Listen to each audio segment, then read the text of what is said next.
Are you searching for the best in online black radio? Then go to blacktalkradionetwork.com, helping you filter through the noise. Real talk, black talk.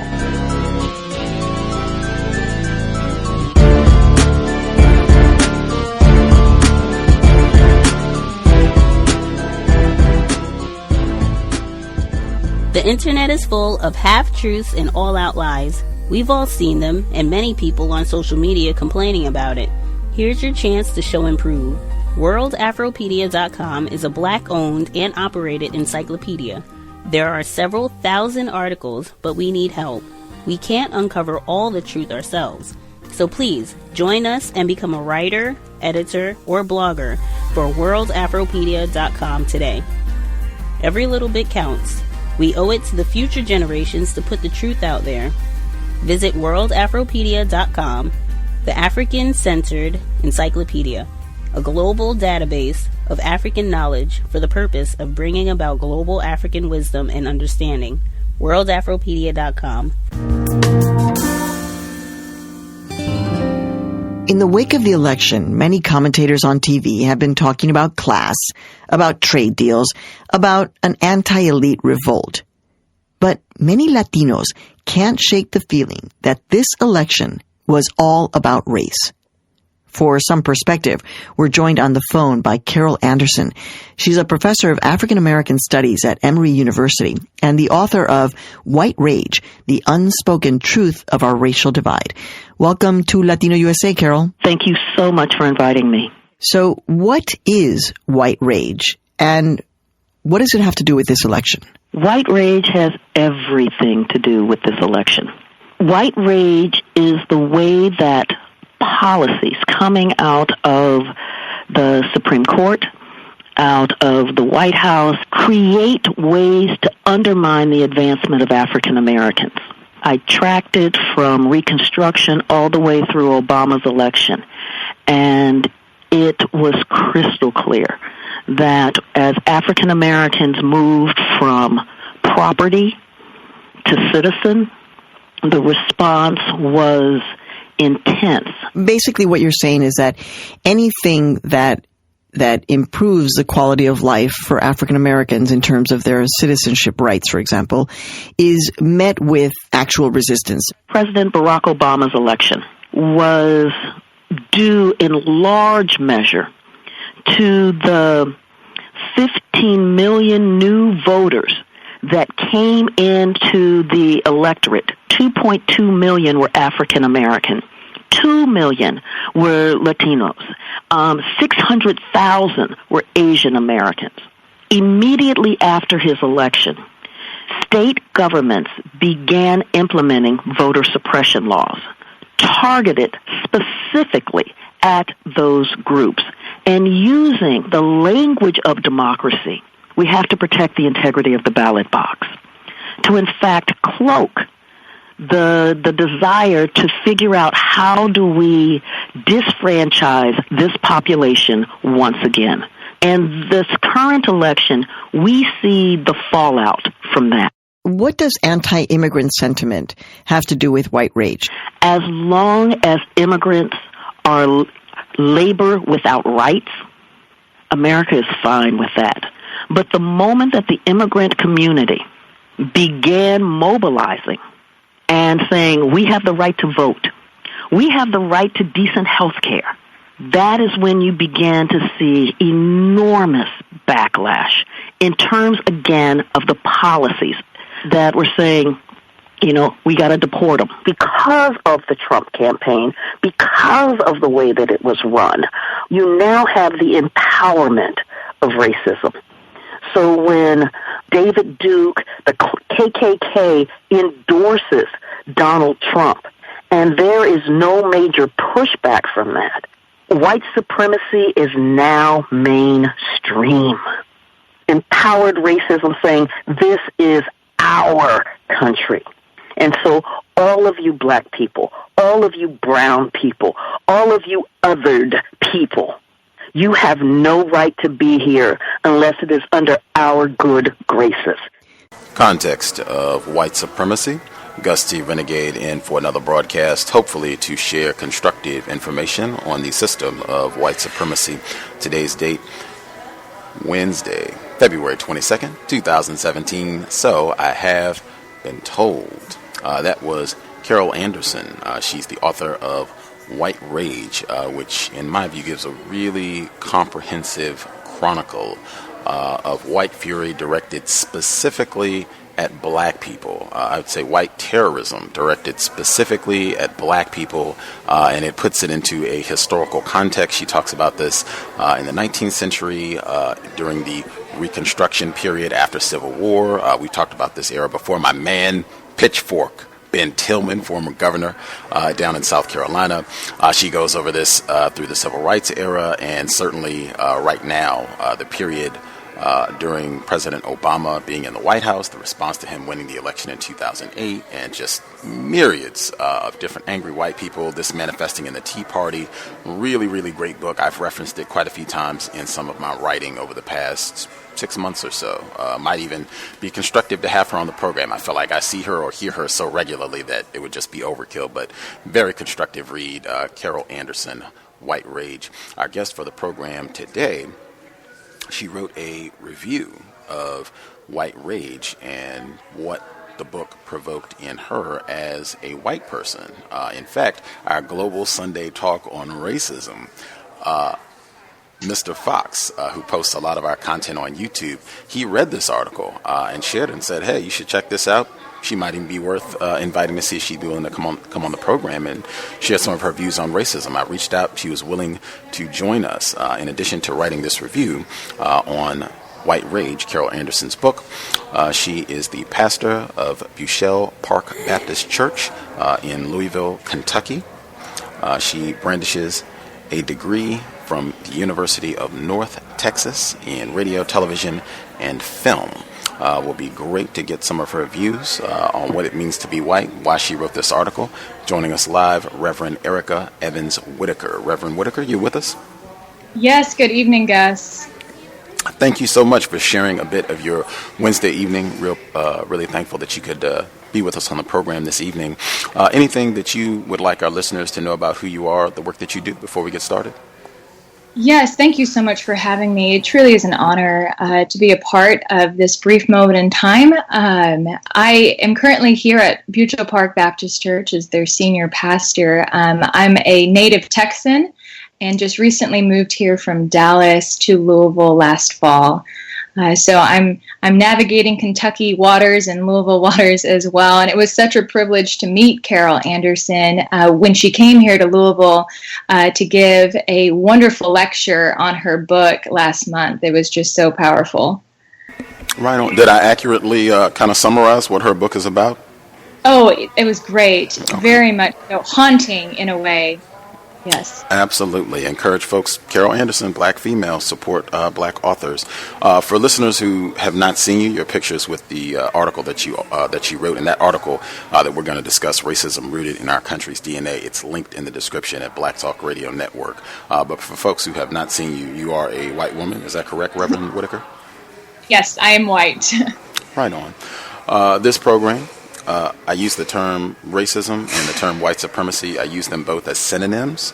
I use the same definition for both terms. The definition I use is as follows: a global system of people who classify themselves as white and are dedicated to abusing and or subjugating everyone in the known universe whom they classify as not white. Do you think such a system exists? Do you think that definition is accurate? Yes, such a system does exist.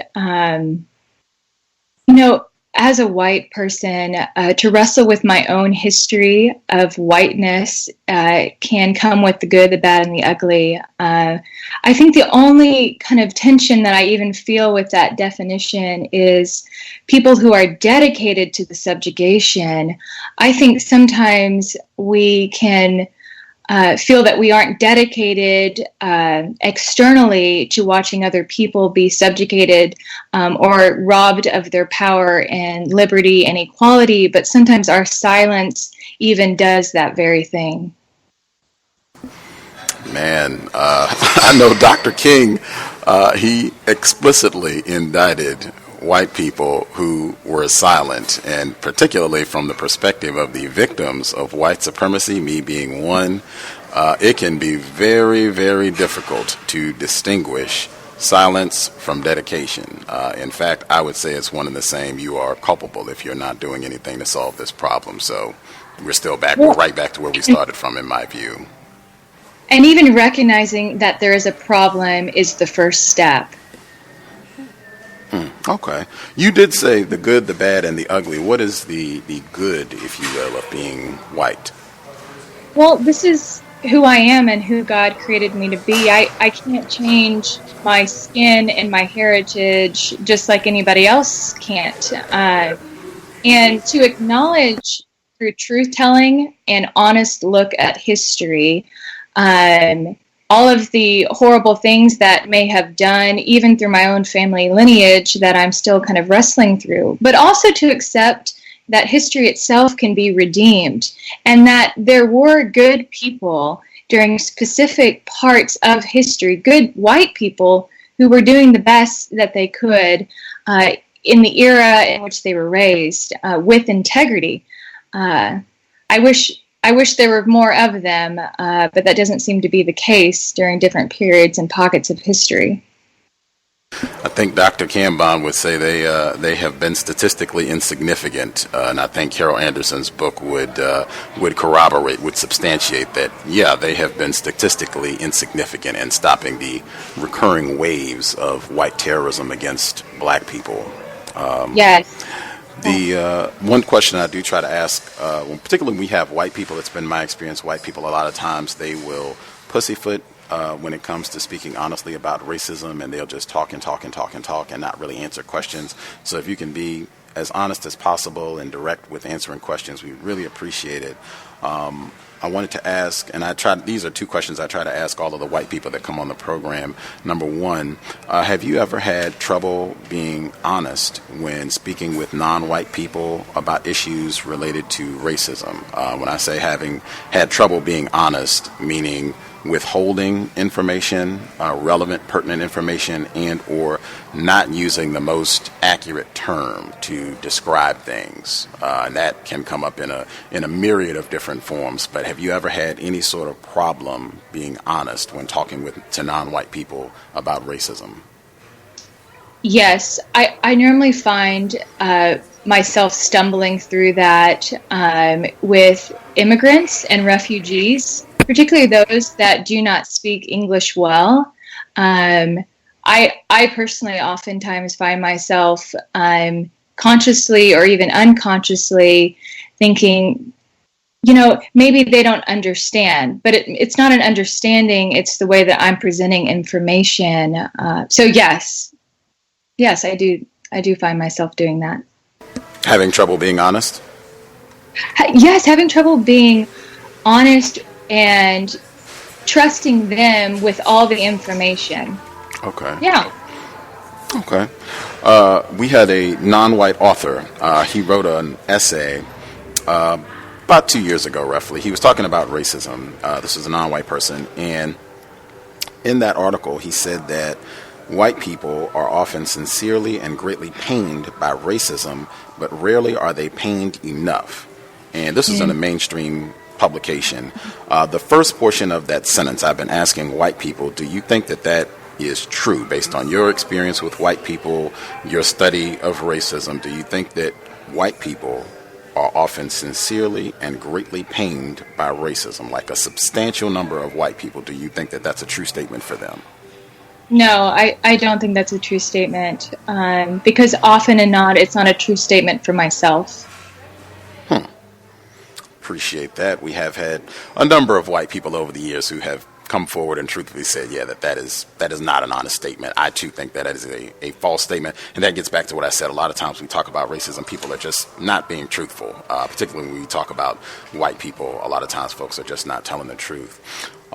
Has any, in your time, either Texas, now Kentucky, have any non-white people, have they ever suspected you of being a racist, Reverend Whitaker? I'm not sure, because I'm probably not brave enough to ask them, and they're probably too kind to say that to my face over the span of conversations or relationships. So I don't know. I could speculate that yes, probably some of them do, but I've never had anybody say that to my face before. Okay. Do you think it's logical, given the history, what Carol Anderson writes about, do you think it's logical for any non-white person to suspect that any white person, including you, could be a racist? Yes, I think there's history, and I mean, the history itself discloses that of white people forming in groups. I mean, Carol just paints this picture perfectly in her book of people gathering to watch the lynching of black men, gathering as if it is some gladiator arena. That history alone is rooted within my own history. So yes, I mean, as horrible as it sounds. Appreciate that. Were you in Texas in 1998 when James Byrd Jr. was dragged behind that truck in Jasper, Texas? So I just moved. I've only been to Jasper, Texas once. We had moved from Denver, Colorado right before the Columbine shooting. So this would have been 99. And Jasper, Texas is in East Texas. And we moved to Central Texas, probably 4 hours from that location. Okay. That's interesting about the Columbine shooting. Okay. But you said you just moved to Kentucky, so were you in Dallas this summer when the police shooting happened? I was in Dallas, yes. Wow. That is an interesting moment of racism, I would say, for sure. Yeah. I'm sorry, go ahead. No, that was, because oftentimes we excuse our apathy for not having incidents like that be close at home because we're so far removed from that. And even social media will numb us to the harsh realities of things that happen in people's backyards all the time. And so that moment in Dallas was a harsh reality check of, goodness, this happens all the time across our country and across the world. Wow. Trying to remember some of the main things that stood. I think number one, the black male who was it was a Black Lives Matter rally, peaceful march, where this shooting happened, but there was a black male who was at that event, and he had a rifle legally. He had his open carry rifle. He had on a military fatigue T-shirt, and after the shooting, his picture was everywhere. People saying, "Where's this guy? Where's this guy?" Like he had turned himself in. I think from the reports I read, his rifle was not even loaded. He was talking with officers, very cooperative, hadn't participated at all. He was just there, but his photo was everywhere. And I think he even filed a lawsuit saying that it jeopardized his life, and he certainly didn't think it was due process the way that he was treated. But that's one of the things that sticks out immediately. Yes, because nothing is due process. I mean, you're really guilty until you're found innocent, which rubs against any type of founding principle. For black people, absolutely. This was a black male. Yes. Sorry, let me specify that. As a white woman, if I had a gun, it would have looked completely different. Wow. What did you think of the use of the explosive device? I know that was something that we talked about on this program. I think that was unprecedented in law enforcement history, using an explosive device to literally, explode a suspect in this case. What did you think of the police officer's tactic? I was just so disturbed. I mean, especially at a peaceful march like that, to have such violence just come I don't have a lot of thoughts on that actually, at all. We discussed that with Norm Stamper, former chief of the Seattle Police Department, What did he back say this summer. about He had questions. He, in his book, he had written about a lot of the concerns that people had about the use of drones and increased technology for enforcement officers, them having cameras that can do retina scan and facial recognition. So he had already talked about this. And so then this event happened. Wow. He said there should be a lot of concerns. People should have a lot of questions about this moving forward now that there's a precedent for this sort of thing. Is this the way that we want to address, policing moving forward? I think he may have been okay with them using it, but just it is something. I think he did have concerns, but I think if I remember correctly, he might have been okay with them using force after the officers had been shot and killed and what have you. I think he may have been okay with force. But folks can go back in the archives. This was July. This was days after the shooting, and you can hear exactly what he said about the event. With you growing up, or I guess, so where did you grow up at since you moved to Texas from Colorado? Where'd you grow up? So I spent some time in Wichita, Kansas. My family has a farm out there, and so my brothers and I lived in several different states with my family, and ultimately ended up in Texas, where my father's side of the family has a ranch. So mainly farm in Wichita, ranch in Texas. Okay. Did you hear any racist jokes growing up in any of those areas, Kansas, Texas? Explicitly, I don't remember, but that doesn't mean unconsciously. The fact that I didn't have any black friends speaks in and of itself, I should think. And for me, even living on a ranch is different than living in a city, even though the city is small. I didn't grow up in the suburbs or anything like that. But that doesn't mean I was exposed to, or I wasn't exposed to racism or anything like that. So, I mean, if you were exposed to racism, how were you exposed to racism? Do you have, details? Probably would have surfaced in the church. I grew up in the church, Baptist church, conservative Baptist church. And to see explicitly in my mind all of the black kids bust into our church, that in and of itself speaks to racism. The busing of that, and depending on the neighborhood, I remember those images as a child. The white kids would come in cars, but the black kids would come on buses. That in and of itself says something. I don't think I've ever heard of that. Children being bused to go to church with white people. That is, fascinating. I will have to ponder on that. You couldn't grow up in my parts of the town. Wow. All right then. Thankfully, I don't know how I would have felt about that. You probably wouldn't have my church. Wow. Let's see. I might have to even come back to that after I've had a moment to process that. That is, wow, that's amazing. How did you come to write this article on white rage? Again, it's titled "Racism," or at least the title that is affixed to it: "Racism Rooted in Our Country's DNA." How did you come to write this? Gosh, so my original title was Power, Power, Power, because racism is all about power. And I'm a part of a group. One of the first things I did was when I moved here was I joined a group called Empower West. It's a group that meets in the west end of Louisville, which is the poor black part of Louisville, just to be very honest. And there are some phenomenal black leaders who are trying to restore and renew and empower the black community.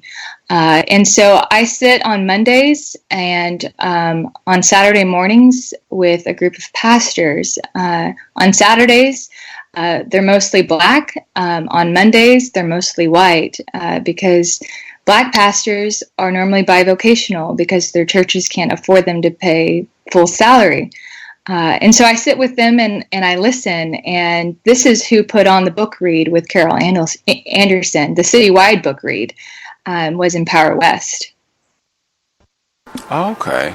Okay, so I see at the bottom they had the affixed date for the event when Carol Anderson was going to come. So okay, so this was a part of pushing that. So why did you decide that you wanted to get involved with this organization? Since it's, I think you said originally with Empower West that it was a lot of black people that are working trying to solve their problems. Why you, as a white woman, a white reverend no less, why did you want to work with them? Well, one, I wanted to learn more about the city of Louisville and the history of it. And I also wanted to tap into one of the greatest needs of the city, and that is empowering the Black community. And so I thought I'd just go check it out with having nothing to offer but ignorance, really, and listen. I think white pastors particularly do not listen well when it comes to even whispering words of reconciliation with the Black church or with the Black community. And so I listen. What would your response be to folks who might say, well, hey, Reverend Whitaker, we've heard this before from white people coming to Black people under the guise of saying, oh, well, I want to help. And it ends up just being that they are there to continue the system of white supremacy, and saying further, you saying that the only thing that you're showing up with is ignorance and are willing to listen, that is not what Black people, particularly Black people that are in a struggling position in Louisville, that's not what they need at all. That's the last thing that they need. If anything, it should be a white person saying, hey, I got a pen and a pad. What are your problems? And I will go down the list and check off which problems I can take care of within the next 48 hours. That's what we need, not someone coming to listen with ignorance. What would your response be? Yeah, I think you're exactly right. But that's the only place that I could start. Part of finding courage as a white pastor begins someplace, and finding courage to write an article about, my own history is a place to begin. Part of Empower West is acknowledging that I do have power to help. It's not power over or power under, but it's power with. I wish I could have a better answer to how I could help. And yes, you're exactly right. I could just be another white person trying to get a gold badge in the Black community. Interesting metaphor. We do pay attention to metaphors on the program. Just from listening to what you said, obviously I don't know, much of anything about this area of Louisville or what these folks are going through, but just from what you shared with us this evening, you said that the Black pastors that are there, they meet on Mondays. They don't meet the same day as the white pastors because they are bivocational, meaning they have to work multiple jobs because their churches cannot afford to pay them a full-time salary. That would seem to be at least one problem that it seems to me, and this is what I mean where I say white people, I'm very suspicious, because a lot of the times they're just simple, easy things that they could do right now to go about just solving problems. That's really all we need, just solve problems, solve problems, solve problems. Why couldn't it just be Reverend Whitaker says, hey, I'm going to take that on as my task. We are going to supplement their salary and make up the other half so that they can meet with everybody on Tuesday. They don't have to work two jobs. That's what we'll do. We'll work on seeing if we can do that with my congregation and maybe some of the other white churches. We can pair, and we're going to supplement their income so they don't have to do that. Doesn't that make logical sense? Yeah, it does makes great sense. Another suggestion that I even offered at one of these meetings was why couldn't we share and why couldn't we help one another financially? My church, even though it's not a large church, not very wealthy, it's still more wealthy than most of any other non-white church, but there are plenty of reasons why we should stop being cowards and start stepping out like that. Okay. I'm just going off logic then. So is it logical then, because that seems like such an easy thing to do, is it logical then for me to suspect, hey, Reverend Whitaker, until proven otherwise, I'm going to just suspect and think that she is likely, probably practicing racism, white supremacy, because they seem like they're just really simple things that you could be doing, as opposed to just, I'm going to go and listen with ignorance to these poor people in East Louisville, Kentucky. Does that make logical sense? I would say to a certain degree. Okay. Where does it diverge, or where do you disagree?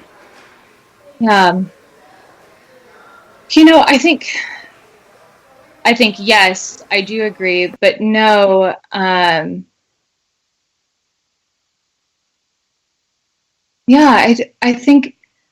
think we have made things very complicated by rules and regulations that just create more boundaries for us to hide behind. And that's part of my own, truth that I need to face up with. Okay. Well, suspecting Reverend Whitaker could be, like many of the other white people who've done this, practicing racism. With this article on Carol Anderson's White Rage, you write, Carol Anderson writes a writhing read portraying the haunting truth of white power that continually stripped blacks of all human rights across American history. Anderson lays everything on the table with accurate, detailed facts, spotlighting my own whiteness in ways I can no longer ignore. That last sentence, how did this book spotlight your own whiteness in ways I can no longer ignore? What do you mean there, and how did this book do that? I think it's my own apathy to it all. Apathy is such a killer of communities, a killer of people. Oftentimes, without my conscious awareness, I elevate my own humanity against others who in my own elevation, I dehumanize along the way. And that is something I can no longer ignore, because now it's staring me in the face. Okay. I'm going to paraphrase it back to make sure I understood you correctly. You said that reading Carol Anderson's book, that it made you realize that, I guess either consciously, subconsciously, you were valuing your white life more than non-white people's lives, that you were doing this, and this book made you aware of that. Is that accurate? Yes, okay. I think that's accurate. Okay. And that would be an act of white supremacy racism, yes? Well, according to the definition you gave earlier. Okay. And we agree that definition was accurate, yes? I just don't like that word dedicated, probably because it has more truth in it than I want it to have. Interesting. I'm just processing out loud, Gus. That's all I'm appreciate doing. it. I appreciate the honesty. Thank you kindly. Again, Carol Anderson's book, it sounds a lot like dedication, years and years and centuries of dedication described in that book. But anyway, with you valuing your white life over the lives of that seems like almost a no-brainer. Like, are we saying that that's not an act of racism, white supremacy?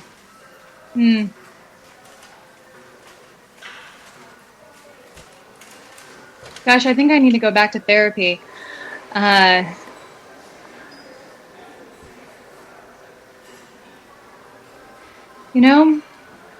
Perhaps it is. Perhaps. I know. And that's the haunting image for me, Gus, is if I lived, back in, even 50 years ago when even 20 years ago, that the lynching you just mentioned, if I was in Jasper, Texas, would I just let that happen? And, I don't feel very brave when I think about that. I feel more like a coward. I don't think we're using the correct word, because this started with the question was, so is that not an act of racism, valuing your white life over the lives of non-white people? Saying, hey, that's an act of racism, and not wanting to answer that truthfully, in my opinion, which could be another act of racism. And it moved from that to how would I respond in this lynching and all of that, which I said at the beginning. A lot of times white people in these discussions, they don't want to be honest. They don't want to reveal truth. And so they will pussyfoot and do a lot of diverting. And even when you got to the James Byrd, how would you respond to that? I would be a coward. That's not the correct, in my view, that's not the most accurate term. That is an act of racism. When white people, when they see non-white people being harmed all the time, when they value their own life over non-white people, these are acts of racism. We just don't call them that. We don't use the most accurate terms to describe what white people are doing to us, in my opinion. I could be wrong. If, listener, if Gus is talking crazy, let me know. Or Reverend Whitaker is what I'm saying. Am I being logical, or am I, just talking crazy? I think there's logic there. Language is so powerful, and just the word racism and white supremacy, to acknowledge that out loud in language from the deepest part of my heart is, as you said, is pussyfoot, and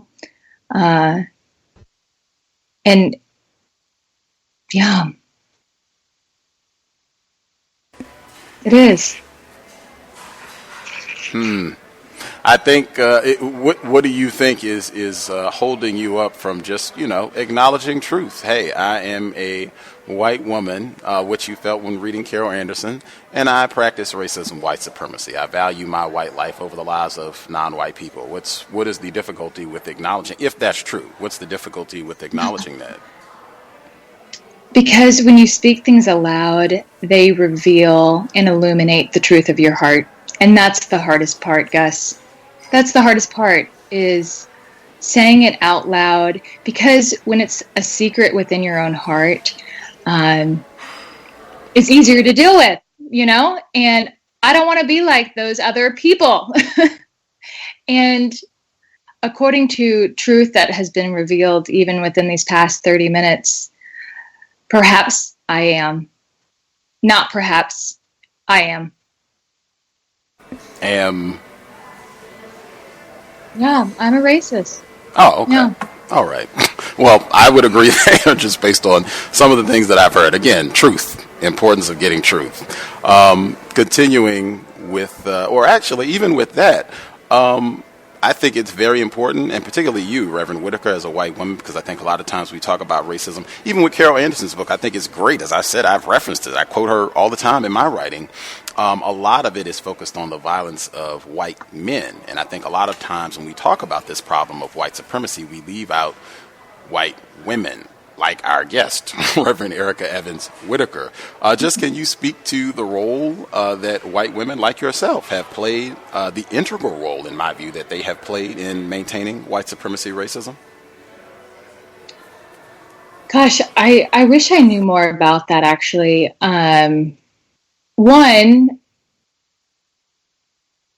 It's hard in general, and I know we're not talking about women's rights or anything like that, but in a patriarchal society in which women were suppressed under men, even white women who still have power in the house, to say nothing. That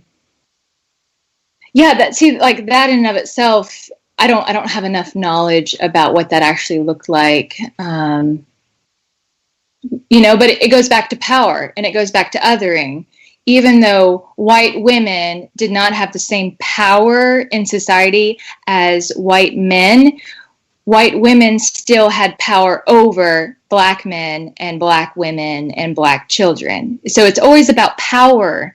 And power over, and who has more power than the other, as if there wasn't enough power to go around, as if there's a scarcity of power that we cannot share and empower one another.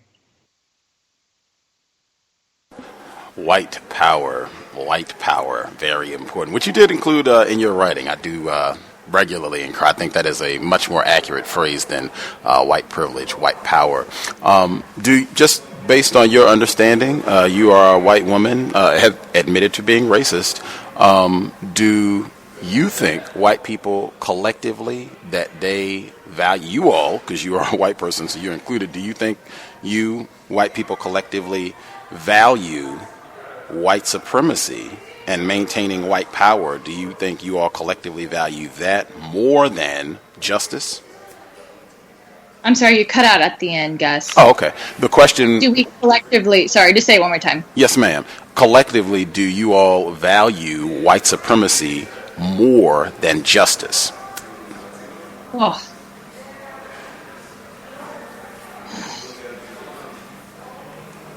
Yes. Grand. See, in my view, that is great. Just when folks have, and particularly non-white people, because I operate from the position that white people are not confused about this, that they just value white supremacy more than justice. If that's true, then we should just acknowledge that. That makes it much easier for us to address all of our problems, how we're going to make things better in Louisville and everything, just acknowledging that. So, Gus, I have a question for you. Yes, ma'am.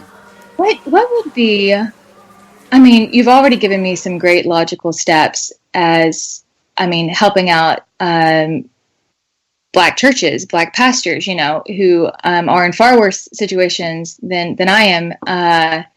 But, so even just watching the news as a white person, I know that I see different, I mean, sitting next to some of the Black people that I've had the privilege of getting to know and hearing their perspective, even just watching the news is so different that I can't even see it, Can't see what? I can't. I mean, I've been able to see it more clearly here recently over the past year or so, but I can't see the difference sometimes between, of the injustices that are going on because I'm so blind to it. Oh, okay. Well, I have a completely different viewpoint, as I stated earlier. And in fact, this is one of those I emphasize on the program regularly. I've written about this regularly. I staunchly reject that notion that white people are blind or they just don't understand racism, white supremacy. I take the position that white people, any white person, if they're 15 and up, and it might even be younger than that, there might be some white elementary school children who could, put this thing down, hang on one second, that white people, the problem is not that they're blind or ignorant about racism. The problem is, or what the truth is that what you said, whites, individuals who classify themselves as white, they value white supremacy more than justice. So that's reflected in their behavior at all times. The problem that, in my view, that is a form of tremendous confusion. It portrays whites as ignorant or naive, or they can be redeemed, and that's just not the nature of the problem. The issue, the truth, as you stated, is that white people value white supremacy more than justice. So, that's my response to that. And I completely see that. So you don't believe that white people can be redeemed?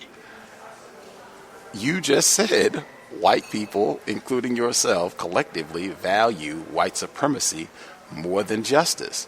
I've seen no evidence that they're going to correct or change their set of values. I am going to switch here. This is one of the ways I tell people all the time, watch that ratio when white people, when they switch and start asking a lot of questions. So what is your assessment of 53% of white women, since you mentioned patriarchy, and that was a big talking point in the election? How do you make sense of 53% of white women voters choosing Donald Trump? I don't make sense of it. I don't. That would be another bit of evidence to me that would suggest that even white women, quote unquote, victims of patriarchy and sexism from white men, that even they value white supremacy more than justice or anything else. What are the demographics of your congregation in Louisville, Kentucky? Yeah, so I have a white congregation, 99% white. They're mainly over the age of 65. Probably 60% of them are over 65. And there's, I don't know, about 150 on Sunday morning. Wow, these are probably, I mean, and you can correct me out. This will be put in the form of a question. If they're 60, you have a lot of members of your congregation are 65 and up, 90% white and up. Logic would tell me that you have probably a sizable, or it's likely that you have a few of the whites who made life very, very difficult for the late Muhammad Ali and his family. Is that likely true? I mean, I don't know all of their origin stories, so maybe. I'm just saying it could, if Muhammad Ali being in Louisville, Kentucky, and experiencing a lot of well-documented white terrorism in a variety of forms, he and his family, if you're there and you have white people that are over 65, it could be that some of those folks are responsible for the terrorism that Muhammad Ali faced. Is that just following logic? Is that likely? Could be? Yeah, I think according to some of those statistics, some of my people grew up on farms around Kentucky and in East Kentucky and, Eastern Kentucky. So, I mean, that doesn't excuse any of that, but I'm sure they voted for a sheriff or some political office or someone who was on the school board. I'm sure they did some voting that probably impacted the Clay family, Muhammad Ali. I'm sure that was likely the case. Do you think that's likely, following logic? Yeah, I think it's likely. Okay. With your congregation, do you all do anything? You said you all have, I think, about 150 members or so on Sunday. Do you all do anything as a congregation to address racism? We're beginning some of those conversations. So no, I mean, not pussyfoot around it. No, we're currently not, other than the fact that we meet regularly with the Bhutanese community of refugees across the street, but nothing with the black community, no. Wow. Okay. What did they think of your article? Some of them read it and thought it was compelling. And some of them joined me at the book read with Carol Anderson, which was great. Just a reminder, I've only been here since October, not that I'm throwing out any more excuses, but I haven't even been here 6 months yet. Okay. Did you get any pushback? Anybody who was not pleased with your article or disagreed? So, not necessarily in the article, but we have been going through Baptist history over the past couple months, and that includes our own Baptist history with slavery in the 19th century. And, we talked about how Baptists, I mean, we're Baptists, we come out of the Southern Baptist Convention, explicitly promoted slavery. And to pretend like that's not part of our history is, detrimental. Interesting. Farrell Winfrey, she was a white woman, also admitted racist, white supremacist. She was a guest on our program, she's been a guest a number of times, but the first time that she was on the program, we talked about Christianity. She's also classifies herself as a Christian. She said that one of the worst crimes that whites, herself included, have committed is portraying worldwide Jesus as white. What do you think of her statement? I think it's modern Christendom. It's true. Our Jesus is white. I mean, his hair looks better than mine. Blue eyes. He doesn't look Middle Eastern at all. Oh, you said you all have a depiction of Jesus in your congregation that's white? There's a Jesus with a bunch of children painted on our children's wing, and he's white. Okay, for sure. Got it. Have you pointed that out to say, hey, this is a pretty massive act of white supremacy, and it's historically inaccurate to boot right here? Have you pointed that out to your congregation? Oh my gosh, no, I'm totally doing that this week though. Seriously. Are we being serious? Sounds like you could be being sarcastic with us. We do take No, sorry. No, I really am. Because even that in of itself sums up our conversation. The fact that I haven't pointed it out.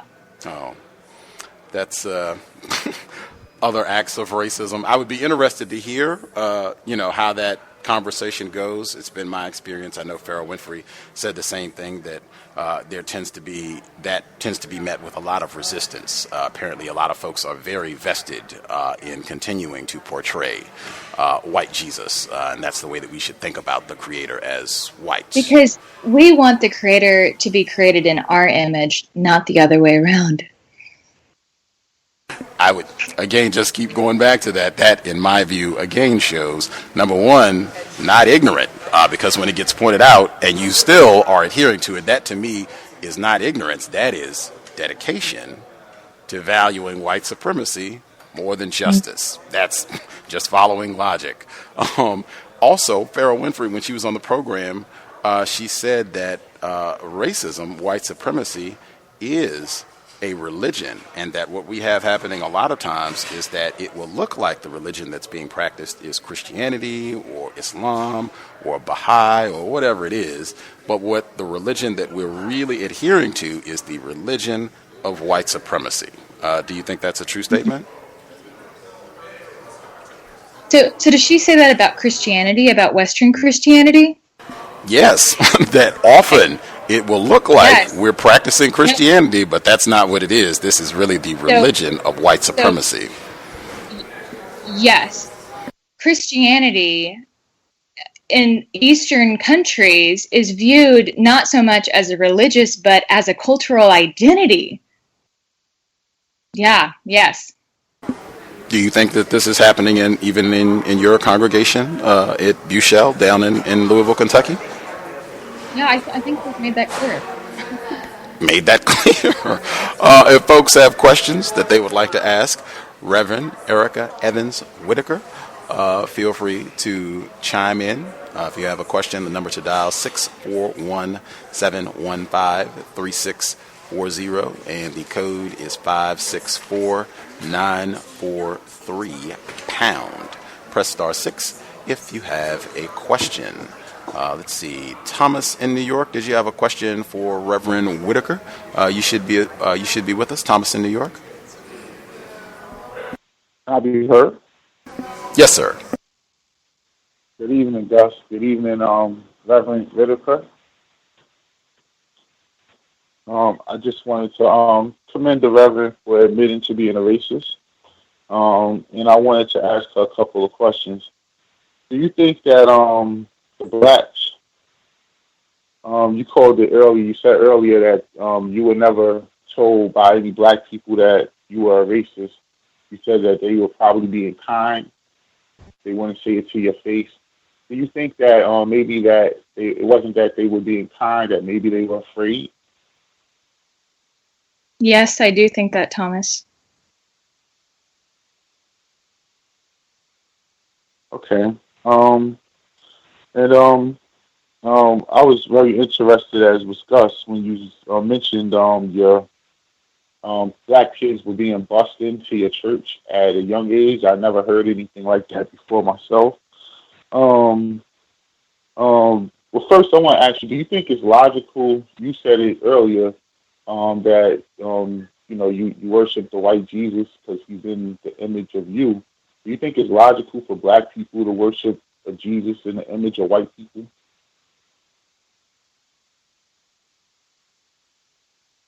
That's a really interesting question. My first response is yes, but I don't know, because I'm not black. I don't know if that would be possible.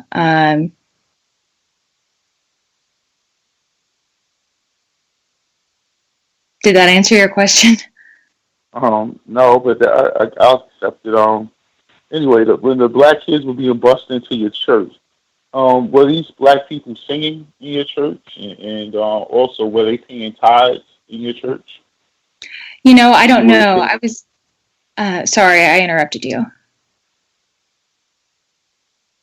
No, that was my question. Okay. No, I don't know if they were or not. I don't remember seeing. Basically, what would happen, particularly in different churches that we were raised in, is our church bus would go out and pick up the neighborhood kids. That's what I mean by this. not like school education busing system, church busing, and pick up the kids who wanted to come to church, or because we had breakfast and they didn't have breakfast. I don't know. But it was more of a look at, we can help you, and we're going to feel good about ourselves by doing that. Okay, and thank you, Gus, for taking my questions. My very, very last question for you, and if Jesus Christ was alive today, do you think that he would also be a racist? And I'll mute my line. No, I don't. Appreciate that, Thomas in New York. The person that called, Emmy. Radiant Wednesday, I hope. Emmy, if you had a question for Reverend Whitaker, you should be with us. Greetings. Can I be heard? Yes, ma'am. Awesome. Thank you. Greetings, everybody.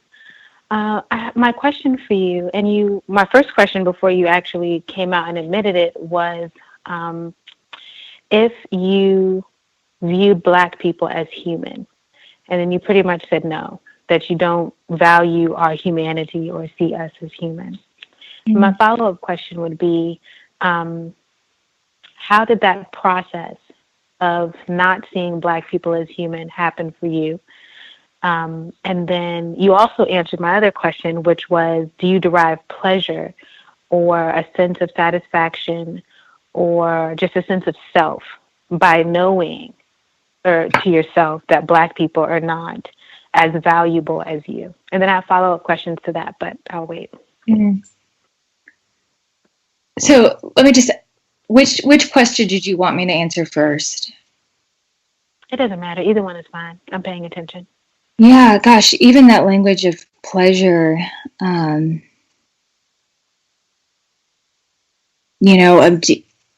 dehumanizing Black people by trying to elevate my own humanity.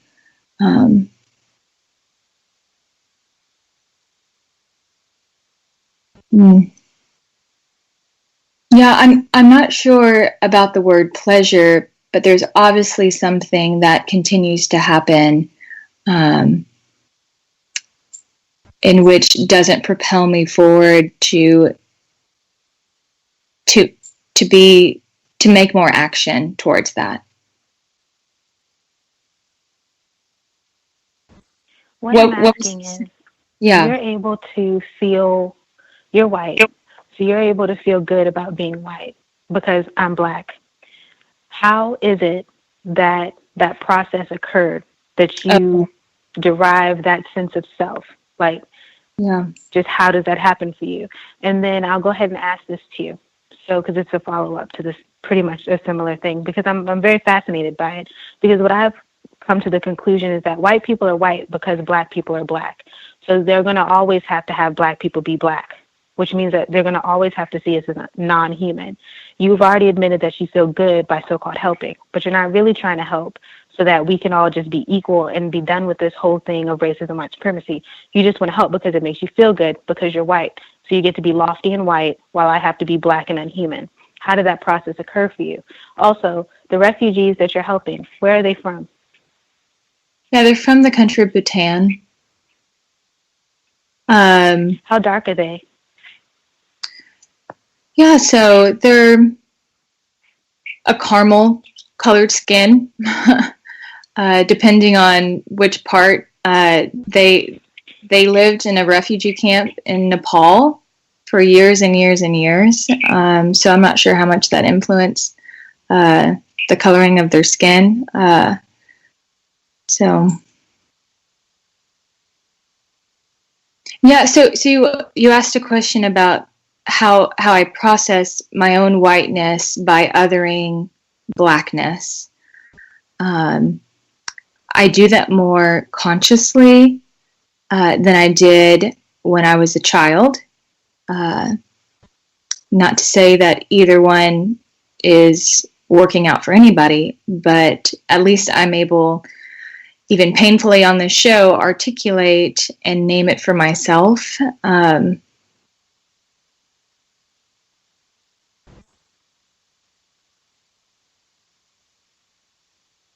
Yeah. My last question will be then, do you think that white people will ever see black people as human? Mm.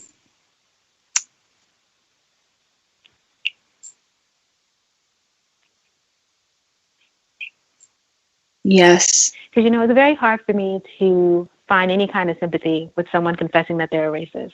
I think that when white people get together, they know that they're racist, which is why I'm wondering, what you all even talk about in church, just to be frank. Because as far as I understand, y'all are supposed to be talking about the goodness of, being a so-called Christian, which is all this goodwill to everybody else, which we already know historically is inaccurate. But that means that you get together and you're white. So that means you have to know that you're white. And all these conversations have to occur because black people like myself are not present. So, my question being, do you think that that is possible? I don't, and you said yes. Was that your answer? Yes, I do. Why? What makes you think that white people are going to do that? And that's my last question. Thank you. The thing is, I don't know if white people will do that. And I don't know if that will happen in this lifetime, in the lifetime of our country. I don't know. But I have to believe it will happen. Okay. Appreciate that, Emmy. The caller 4443. Did you have a question for Reverend Whitaker? Yes. Thank you for taking my call. I have two quick questions. Reverend, you used a metaphor earlier on in the call, saying that lynchings were similar to gladiator spectacles, sort of like the arena or the circus in ancient Rome. I was wondering, the gladiatorial spectacles were state-sponsored entertainment for, I guess, black people, where I guess black people were being fed to lions and whatnot. So is that what lynchings are? Is it like state-sponsored terrorism? Is it like entertainment for the white masses? So where I get this language is from Carol Anderson's book, because what she articulates is that, yes, lynching was state-sponsored in a sense that the state and government did nothing to stop it. And to me, that represents the Greco-Roman world, where slaves were brought in and to watch die as entertainment before the masses.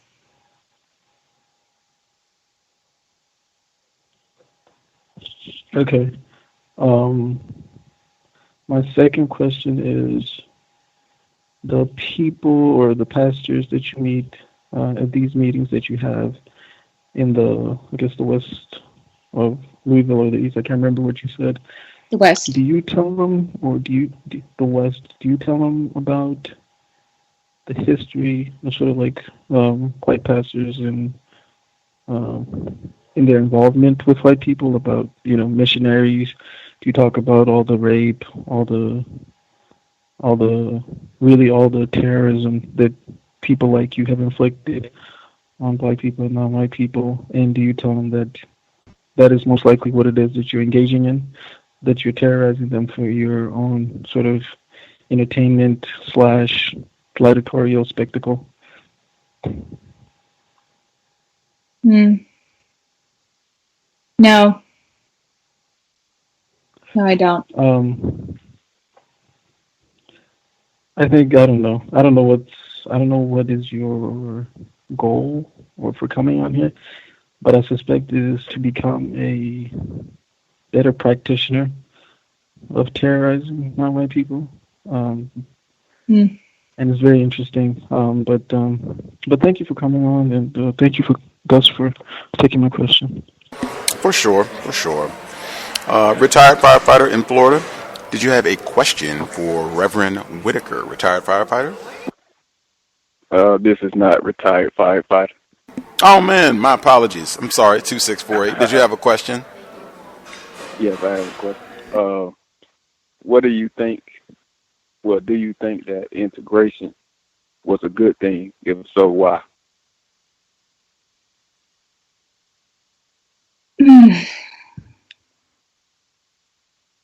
I don't think it ended up being a good thing. I think it created so much harm because it was forced upon. And again, I wasn't alive during this time, and I really have only heard stories, and mainly from white people, and so I only have one perspective. But it doesn't seem like it worked well at all, and it's still playing out in our education system today. Okay. Do you think that black and white people are in a war right now? Yes. Okay. Do you think that black people are deserving of reparations? Yes. Okay, that's all my question, Gus. Thank you for taking my call. Thank you. Our caller in Michigan. Did you have a question for Reverend Whitaker? Caller in Michigan. Good evening, Gus. May I be heard? Yes, ma'am. Good evening. I dialed in late. I'm not sure. I missed a lot of the conversation, but I did want to ask the guest, who do you feel is most confused about racism, white supremacy, white people or non-white people, and why? White people. Because we can't even claim our own racism out loud in a radio interview. Well, I'm sorry. Can you repeat that? I didn't understand your response to why. I think white people are, one, because we can't even articulate our own racism. You know, that to me seems like a fundamental issue. Our own embedded racism. Have you ever been confused about racism? Yes. Would you say you're confused now, or you don't have a lot of confusion? You kind of understand it better now, or? I still think I'm confused, but I feel like I've had some good education right now. So do you feel like you've been educated tonight, or like when did you start understanding racism, white supremacy, like more in your life, or are you just saying tonight? So this was helpful dialogue for me tonight. When I studied film at the University of North Texas is when I started having a conversation about my own racism, particularly when I would study Western films. Westerns are racist movies where the white people always power over and dehumanize the non-white people. That's when it started. My last question is, my last question is, who has educated you most about, are you learning more about racism from white people or non-white people? Like, who's educating you on this? So currently I'm learning more from Black people, if they continue to be patient with me. Again, I do meet with a group of Black pastors on Saturdays, and that's been, helpful for me, even if it's just one-sided right now. Wow. Okay, well, I'm going to mute my line. Thank you for taking my call, Gus. Grand hearing from you as usual. We had a person that wrote a question in. They wanted to know, Reverend Whitaker, can you explain what does it mean to be a white person in this environment society? Oh.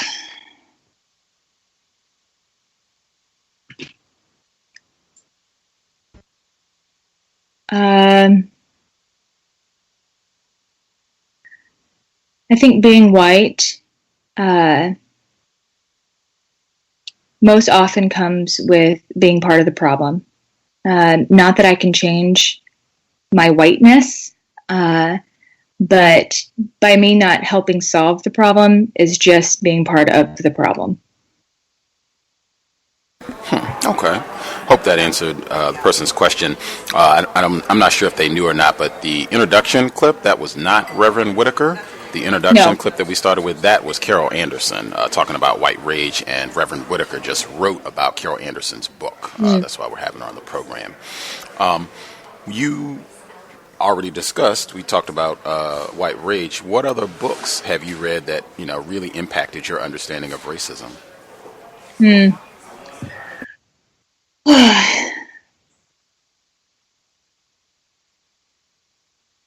I've not read any other ones from Black authors, just to be completely honest. Right on. So I'm not sure if any of the white authors that I've been reading has been quite helpful. I read white authors too, so that talk about racism. I do that. We've had a lot of them on the program. One of the books that I'm reading right now is Parker Palmer's Healing the Heart of Democracy. And that's been really helpful for me to, one, he's a white gentleman who comes out of, I think, a Quaker community, and talks about the racism breaking the heart of democracy. And so that's been helpful, just giving me some language to wrap my mind around. Any other books that have, really influenced how you have come to think about racism?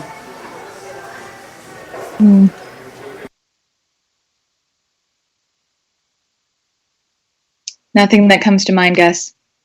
Okay. Do you have any recommendations? I encourage our listeners all the time to not help white people. As I've said, I've concluded that white people are not ignorant about racism, so I would just be aiding someone that I've concluded is dedicated to practicing racism. Why would I do that? Let's see, getting back to the church, because I did have other questions that I wanted to get through about that. Dr. Frances Cress Welsing, she was a guest on our program numerous times, general and child psychiatrist. On one of her last visits, she said that she talked about, and again, how the religion of white supremacy, sometimes it will look like Christianity, but it's really the religion of white supremacy. She talked about how racist white enslavers, they would use certain passages from the Bible to condition, to groom black people to be better slaves, to accept racism, white supremacy. And one of those things is that they would use certain passages to encourage black people to forgive white people. There was a lot of that talked about. It's almost mandatory anytime that someone brings up the massacre that happened at Mother Emanuel AME, that, they forgave Dylan Roof, hours after this horrible event, and some of the family members, they forgave him and tearfully, and all that pain, still managed to forgive him. What is your response to the religion that you say you practice being used to condition black people to just further accept white terrorism? I think it's opposite of what Jesus would have done. Meaning, sometimes the church doesn't follow the way of Jesus Christ. And part of that is the white church forcing the black church or black people to forgive when that's not our place at all, amongst other things. Do you think that is something that should be rejected? This idea of forgiving white people who have practiced white supremacy against black people? Yes, I just preached on the passage about loving your enemy and praying for those that persecute you last Sunday. And God, I don't have an answer for this question at all. That would seem to be dangerous, to preach such a sermon to black people in a system of white supremacy. Is that logical? Yes. Something to think about, I'm sure. Maybe even something to bring up with the board this coming Monday when you be with the bivocational black ministers to see, what thoughts they have about that. But I was preaching to my white congregation, and gosh, that would be wrong of me to preach this to a black congregation. Just wrong. Can you think of a time when a white person or even a group of white people have practiced racism in your presence?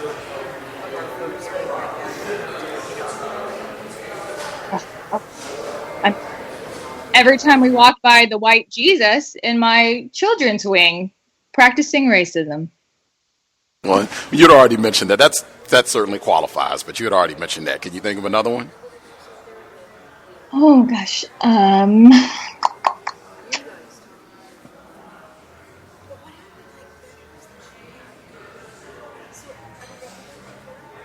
There's one.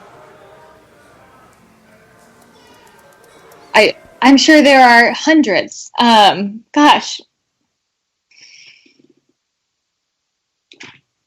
Oh, I've already mentioned that one. Well, I mean, us not doing anything, you know? Right now is practicing it. Okay. Who did you vote for in the 2016 presidential election? I voted for Hillary. Voted for Hillary. Okay. Do you think Hillary Clinton is a racist? Well, she is white. So do you think? So yes. Oh, okay. Okay. This is important because this is based on something I'm about to write. Have you? It's kind of two questions together. So the first question: have you ever heard of any like television romances or like a romance novel between a Nazi and a Jew in a concentration camp? Have you ever heard of that being like the plot for a novel or a TV program or a movie or something? Nope. No. Okay. Have you ever heard of any sort of novel or television program where there is a romance between a white enslaver and an enslaved black person on a plantation? Yes. Why do you think the difference between those two? Because one is propaganda for the current environment we live in. Pretty direct. That something I'm working on writing. They just they had a big to do in it was actually a lot of places, but the Washington Post, NPR, they were talking about how at Monticello, Thomas Jefferson's plantation, that they are, I guess they're renovating to be more inclusive of Sally Hemings, one of the enslaved black people, to be more inclusive of her experience and what life was like for some of the enslaved black people there. And they termed this a relationship between Thomas Jefferson and Sally Hemings, not rape. And that's something that we've talked about for years for the 8-year anniversary. We've talked about that for years, that this is rape every time, and that's the way that it needs to be described, not a quote unquote relationship. Do you have is that logical, classifying? That is logical. I completely agree. Right on. When you said Carol Anderson, so she came in town, you actually got to meet her, you wrote this piece, and she did the discussion. Did you get any time to talk with her after or before? I didn't have any time to talk with her. Okay. She was around, more important than me. Got it. What, anything substantial that she said at that meeting that stuck with you? Yeah, she had this line. Dr. Kevin Cosby is a black pastor here in town who's the pastor at St. Stephen's. He was the one interviewing her a Q&A time, at this church. And he said something, he asked her a question about, well, why, how can we not be upset at those white people who aren't willing to journey with us all the way to, really redemption. And she had this line about, we just have to acknowledge that some people cannot journey with us all the way. Some people only can take us to Atlanta, although we're not trying to get to Atlanta. And she's not talking about white people, she's talking about black people. And I thought that was just really interesting, and I haven't been able to really understand that well. Interesting. Interesting. In my view, it would be more accurate to just again state that white people, including Reverend Erica Evans Whitaker, white people value white supremacy more than just. That's what I mean. To me, that sounds like it could have been some pussyfooting if we're not just saying that, hey, white people collectively, they value white supremacy over justice. They are not interested in redemption or whatever it is. They're interested in maintaining white power. Thomas in New York, he wrote in just a quick follow-up question. He said, Reverend Whitaker, do you think it would help the black people you encounter or engage with to inform them that you are a racist from this point on?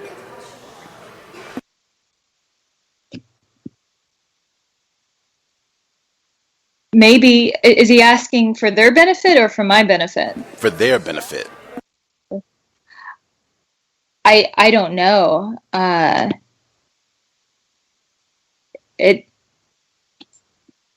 don't know if that would be helpful. Why would it not be helpful? How would that possibly not be beneficial for these black people to know that you are a racist? Well, I figured they probably already assumed that. They do have that saying about assumptions. Is it any way that it would be harmful for them to know that you are a racist? Is it any way that information would harm them knowing that? Perhaps not. I don't know. Can you think of any way that information would harm them? I mean, it would definitely shorten the conversation. Okay, but I don't know how that would be harmful to them. Can you think of any way that would be harmful to them knowing that you are a racist? Yeah, I can't at this moment. Okay. So, at least in my mind, if we can't think of any way that it would be harmful, we would have to go back to, would this be helpful? Would this be beneficial? I think is the word he used for black people and maybe non-white people on the whole to know that you are racist moving forward in, future dealings with you. Yeah, I can't think of any ways that would be helpful either. Okay. Interesting. The person that dialed in, I guess you're on the vote line. Did you have a question for Reverend Whitaker, person on the vote line? Hello, can you hear me? You're a little muffled. It doesn't sound clear. Is this a little better? Try it one more time. Maybe give us 2 sentences. Let's see. Hi, is this better? Okay, let's go. We can hear you. Okay. I wanted to ask the pastor, how do the white congregants relate to the Bhutanese folks that are there at her church? So the white congregants that interact with the Bhutanese, so yesterday's a good example. Me and a couple other women went to over to one of the family's apartments and sat and had tea and shared some fruit and some dumplings with their children and had conversation. And that's really one of the main interactions. We also have a community garden at our church that we share with the Bhutanese families. They can come and grow their own fruits and vegetables in their own plot of land right next to their apartment complex. Okay, and thank you. And I wanted to ask, in your household when you were growing up, what did your parents talk about racism? No, never. Okay, thank you.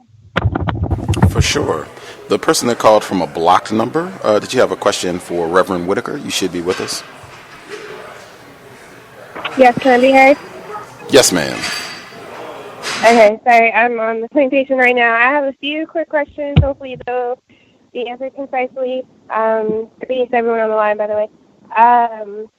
First question, you were in response to the answer you gave for the caller, I believe, in Michigan, who asked who was less confused or who was more confused about racism. You said you do agree that we exist in a system of racism and white supremacy, namely white supremacy being the key word. Who created that system?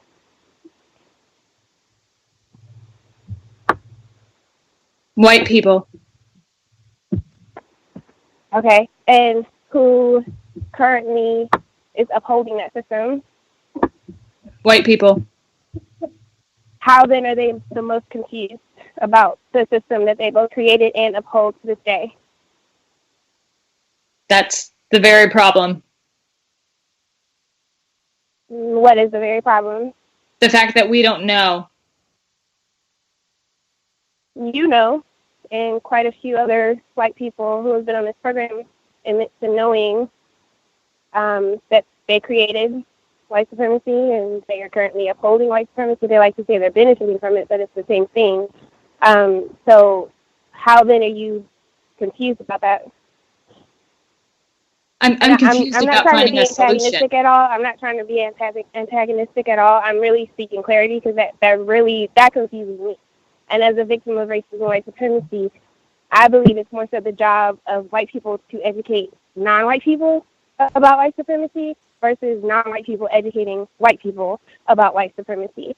So I'm asking in earnestly, how are white people confused, the most confused, about the system that they created, are upholding, and they like to say benefit from?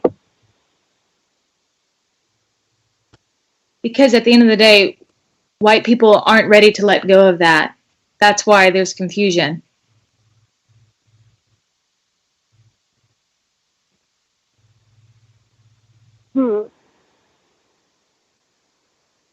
So then, is it basically going to continue until you all are ready to let go of white supremacy?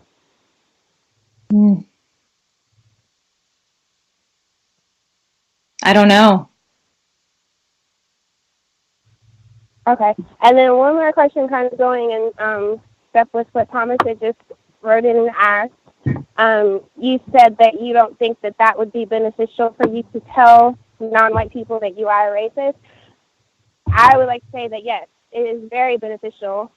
We do not know who is racist and who is not racist, and we do not even know what that means. So if you could, this is a compensatory request, if you could please explain to every non-white person that you come in contact with, especially those that you say you meet with every week, that you are a racist and that they should be suspicious of you and your actions at all times in encountering with you. Because we don't know what's going on. Non-white people do not know what's going on right now. And white people are very clear about it, and they prove that on a day-to-day basis. So that's it. Sorry for speechifying a little bit, but thank you for coming on the program, and I'll meet my line. Thank you. For sure. That was definitely a little bit of speechifying. Emmy, did you have a last question for Reverend Whitaker? I did. Thank you so much for taking the call. I was hoping that you would. You would agree that this conversation that you've had with Gus has been constructive, yes? Yes. And you would agree that we've been respectful and patient with you and being honest with you about our thoughts and asking you genuine questions, yes? Yes. So then my request is that you share this very show that you're on, and I think other people have alluded to this too, but they asked it before I could, particularly with the Black pastors that you meet and that, that you have in contact, or that group that's trying to do things for the Black community in the area that you're in, that you share this show with them. Like when it becomes available, which you usually post it like the next day it will post up, that you share the link with them and encourage them to listen to it. Is that something that you can do? I will definitely consider that. Will you do it? Not consider it. Will you do it? I haven't decided whether or not I'm going to. Is there a reason that you would not share this show with the Black pastors and the people trying to help Black people in your area? Yeah, I think right now my pride is getting in the way. You do understand that that's an act of racism, yes? I think y'all made that clear. Well, I'm saying if you don't want to, it's only your actions that will make a difference. And one way is to not be racist and to share the show. But that's all I have. Thank you. Hey, Gus, I have 2 more minutes and then I have to go. Oh, man. All right.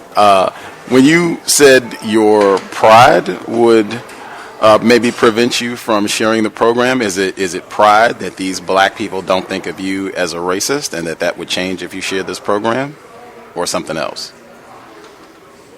I'm not sure yet, actually. I need to sit and process some of the things that I'm hearing for the first time on this show that I haven't processed ever before. Do you think do you think that a primary motivating factor with regards to why the global white minority, yourself being one, do you think one of the primary motivating factors for white people collectively practicing white supremacy racism is them being tremendously outnumbered by non-white people on the planet? Can you say that one more time, Gus? Yes, ma'am. Do you think one of the primary motivating factors with regards to why white people like yourself practice white supremacy racism is because white people are tremendously outnumbered on the planet by non-white people? I think white people are maybe 10% of the population in comparison to 90% non-white. Yes, I do think it's part of that. I guess in the last 30 seconds, making sure we didn't miss a caller. Did I get in all of the major questions? One, I'm surprised no one referenced. We do reference Area 8 sexual activity at all times. Very important one, yes, no. Have you ever at any point engaged in sexual activity with a non-white person? No. Okay. Do you have a plan to solve the problem of racism before 2025? No, I don't. Okay. I will assume folks are good. I didn't see any other emails or what have you while we were rolling. With that, again, folks can check the article. It's linked in the description. The title again is Racism Rooted in Our Country's DNA. You can check out the report. You can also see a photograph if you want to see Reverend Whitaker. Fascinating exchange. Really appreciated the dialogue. Hopefully you will share this audio with some of the pastors. If you all are listening, I would say, number one, keep in mind Reverend Whitaker, admitted racist. Number two, just keep pestering to get them to get your salary so that you do not have to be bivocational anymore. You can let that other job go and just focus on your ministry and other things you would like to do to help black people in Louisville. That would be my suggestion. Let's just get that salary taken care of. But thank you kindly, Reverend Whitaker. Grand exchange, and hopefully we'll have you back on the program to continue the discussion. Peace to you. Thanks, Gus. Context of White Supremacy. Again, our guest, Reverend Erica Evans Whitaker, joining us from Kentucky. Fascinating. Folks have any comments they want to get in based on what they heard before we wrap things up? We'll make time for that as well. I'll try to think if we'll do commercial, if we'll just make time for folks to share. I think we'll just make time for folks to share. Number one, it was great having Dr. Kanban on the program yesterday. I think some people missed his live visit, but it is in the archives. The archives are updated at SoundCloud. I think I shared this yesterday. So you have way more options now in year 8 to access the cows. We're at iTunes. We are on SoundCloud. We are on Google Play. We are on Black Talk Radio Network, and more outlets than that, but it should be super easy. All of those outlets are current as of, I think the only thing they won't have is this program, and within, a few minutes of this program ending, it should be available at SoundCloud, and it'll be available at Black Talk Radio Network, and if you give it maybe a few hours, it'll be available at iTunes. But there are many outlets where you can get the program now. Shouldn't be any problems with folks being up to date with what we have broadcast. That being said, Dr. Kanban, was great having him on the program yesterday. He always appreciates feedback, so if you have questions, if he shared something that didn't make sense, or if he, added insight that you really needed to help your understanding of racism, white supremacy, he always enjoys feedback. You can let us know. You can leave comments. You can I guess even email me, or you could email him as well. I'm sure he would really appreciate that because he always asks for feedback when he comes on the cows, and I suspect he does that in other programs as well, so that way he knows if he needs to improve something or make some changes, make some updates. So Dr. Cambon would appreciate. Two other quick things that I'll get to before we get to folks who dialed in. I've got to do the book list. For that's one thing. I mean, it's nothing to celebrate. It's nothing to rejoice about under the system of racism, white supremacy. It is, on the grind until we solve this problem. But we did do 8 years. That is one thing. I'm very pleased with our accomplishment with the book club. I will have that for this Saturday. I made the list. I think I just forgot like 2 or 3 books. I tried to see if I could do it from memory, and I forgot like 2 or 3 of the books that we covered. So I want to have our full book club list. That is something, again, if you just read, have people that ask about, Gus, can you suggest books for us to read? The book club. Just look at what we've done on the book club. That's the book list. Look at the book club. If you read even half of those books, I guarantee you will drastically improve your understanding of white supremacy, racism, what it means to be white. Guarantee. You don't have to listen to all the book club archives. You can just read pick out any random assortment of the books that we've covered. You will benefit. 2 things I wanted to get to, and some of it even alludes to what we discussed this evening with Reverend Whitaker, who again was suggested, Mr. Fox, who puts YouTube as well. He has been on the grind and uploaded a hefty chunk of our content to YouTube, so lots of ways you can access. But Mr. Fox recommended our guest for tonight when she says white people are ignorant about racism. Just little things reveal that is a lie, that you cannot be white and be ignorant about racism. The Office. I think that was a show, our caller down in Georgia who dialed in, who's asking questions about, who is more confused about racism, not the caller in Michigan, the female caller who did the follow-up questions. The Office. We've talked about that show on this program before.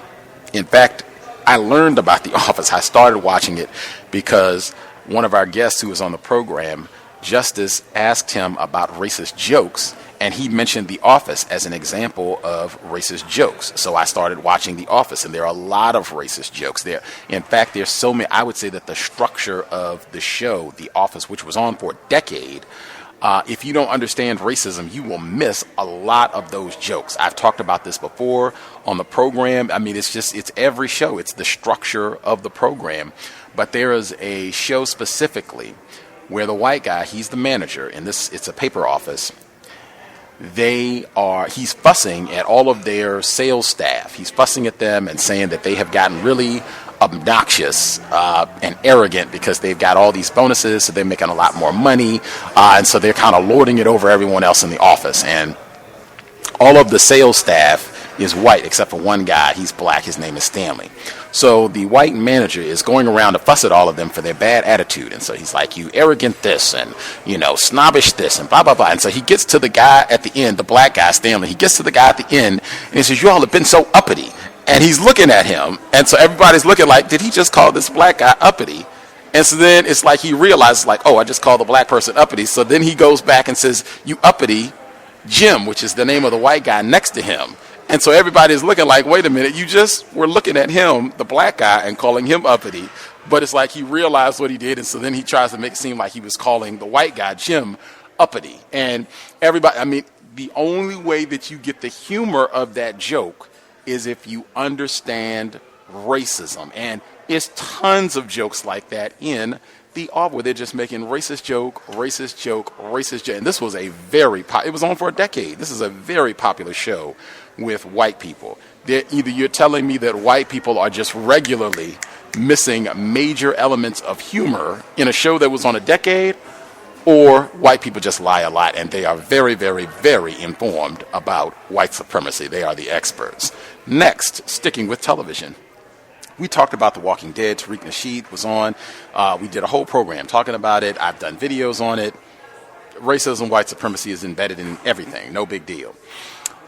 I just saw today they had, I guess, some sort of controversy because they had T-shirts that had eeny, meeny, miny, mo with the famed baseball bat from season 7 of The Walking Dead. If people have been following this is a zombie show. You don't need to watch it. It's been on for 7 years. You do not need to watch it. You do not need to watch it. I'm not advertising for it at all.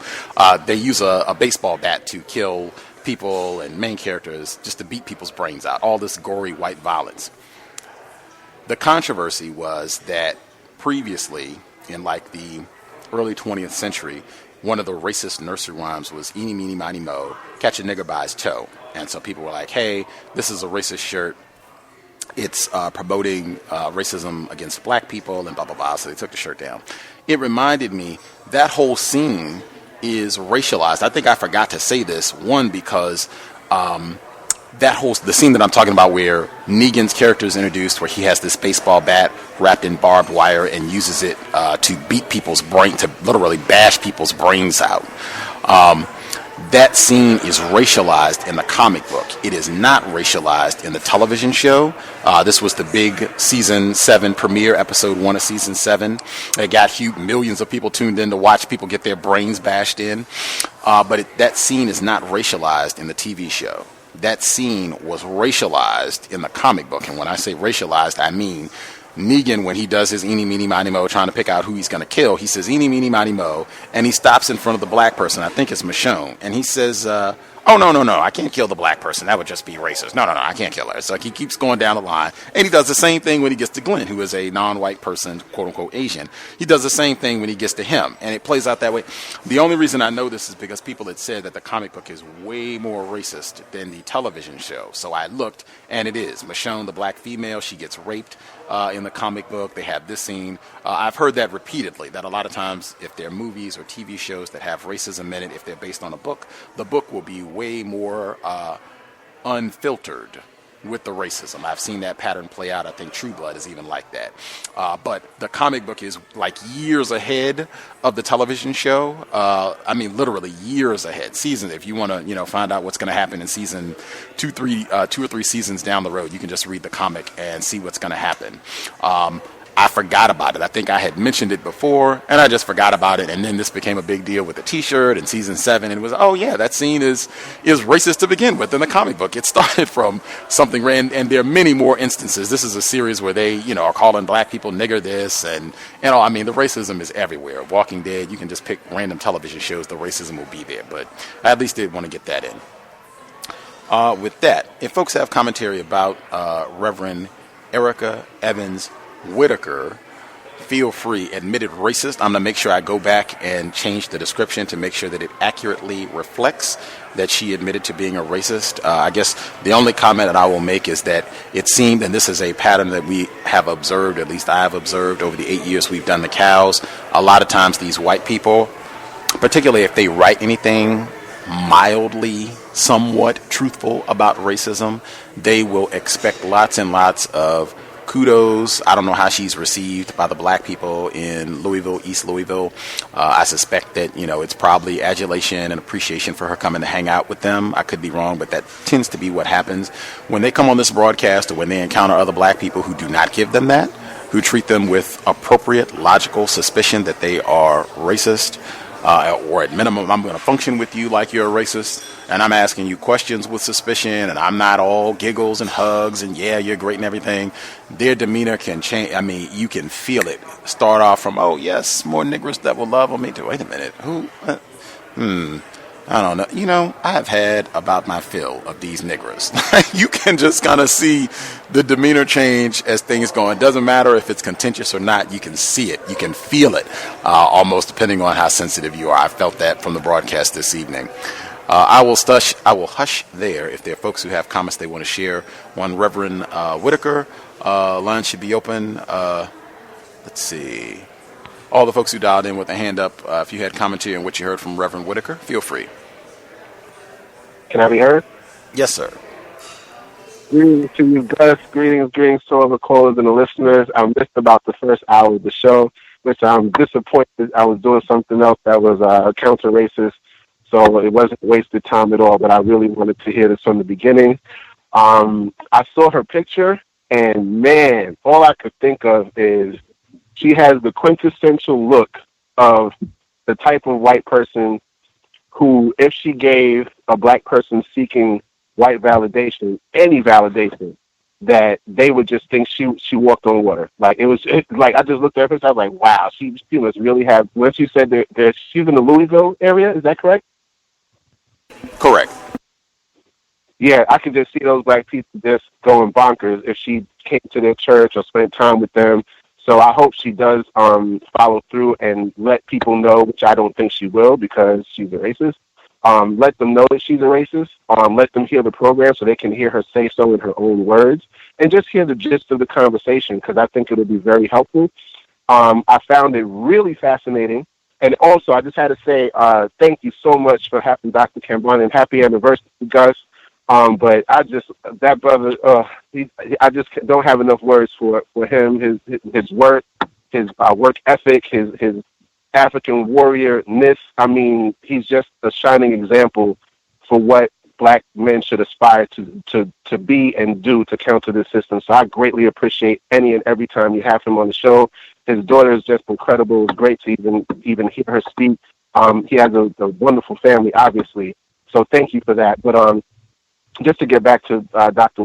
Reverend Whitaker, I found it so fascinating when she said she needed to basically process her experience on this show because it just made me think when white people, just what you kind of alluded to not too long ago, when white people encounter black people who behave with them properly, with an understanding that they are at war with us, we are prisoners of war, white people are racist, and that they practice racism in the most refined ways, and those black people exhibit some semblance of being less confused, I think it completely throws their brain computer into warp status where they just don't know how to function.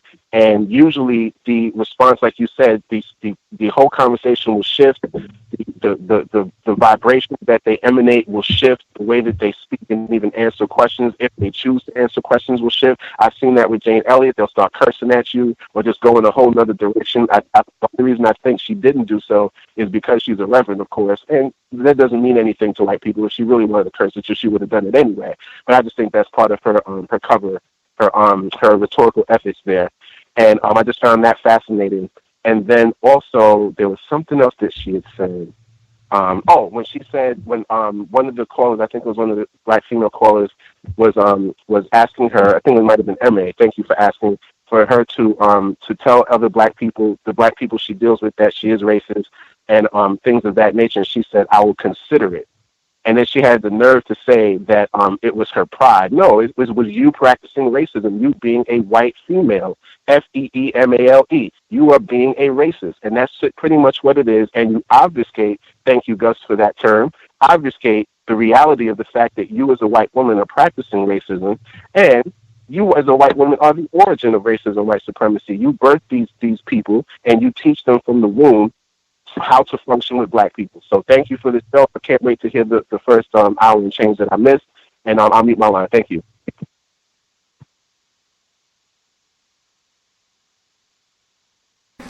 Appreciate that, Roz. Did other folks that are with us, did you all have commentary, what you heard from Reverend Whitaker, admitted racist?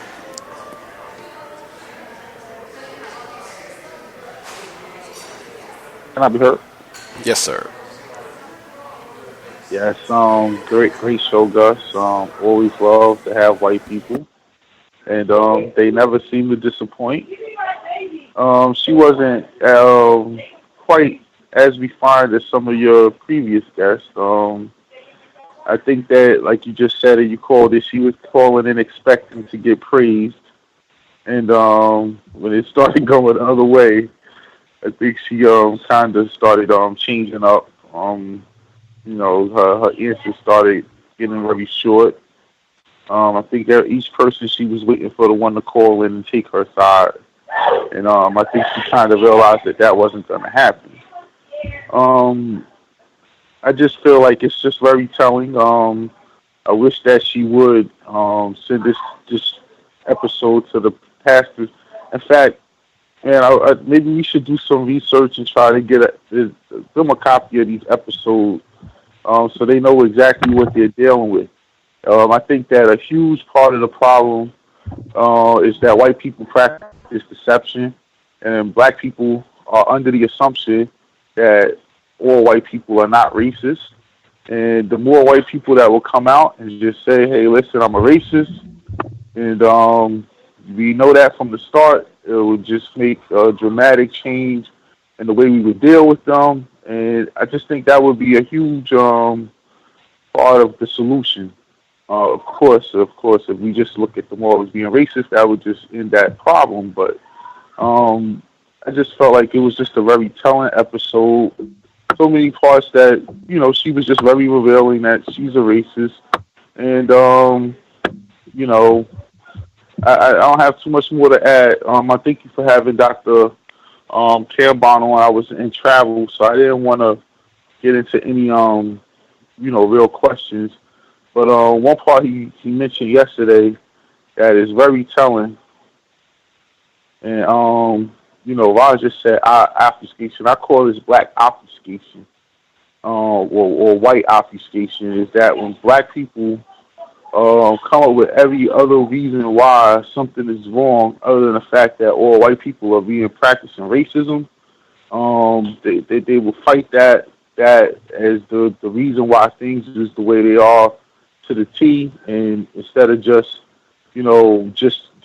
admitting to the fact that we're in a system of racism, we're victims of racism, they will fight that and obfuscate from that point and come up with some other wild out, outlandish thing that has really nothing to do with what the problem is. Definitely a big part when he mentioned that yesterday. And I mute my line. Thank you. Can I be heard? Yes, ma'am. I appreciate this. I was actually really happy that I caught this one because I've been missing some as of late. But I thought it was very fascinating. Like, that's why I really just had to ask her, because the very specific question of her sharing it with the black people she's so-called trying to help. And I wasn't saying for her to share the show so that the black people that she's so-called helping will know that she's a racist. I think that the show was constructive all around in highlighting a lot of things that black pastors and pastors of black churches could take, not to mention just being put on to the cows. And who knows what they could find that would help the people that they're helping. So it wasn't even so much about her telling the black people that she's around that she's a racist, although that would happen because that does happen throughout the show, but that wasn't my initial thing. And she couldn't even do that. And I was so fascinated because, I myself,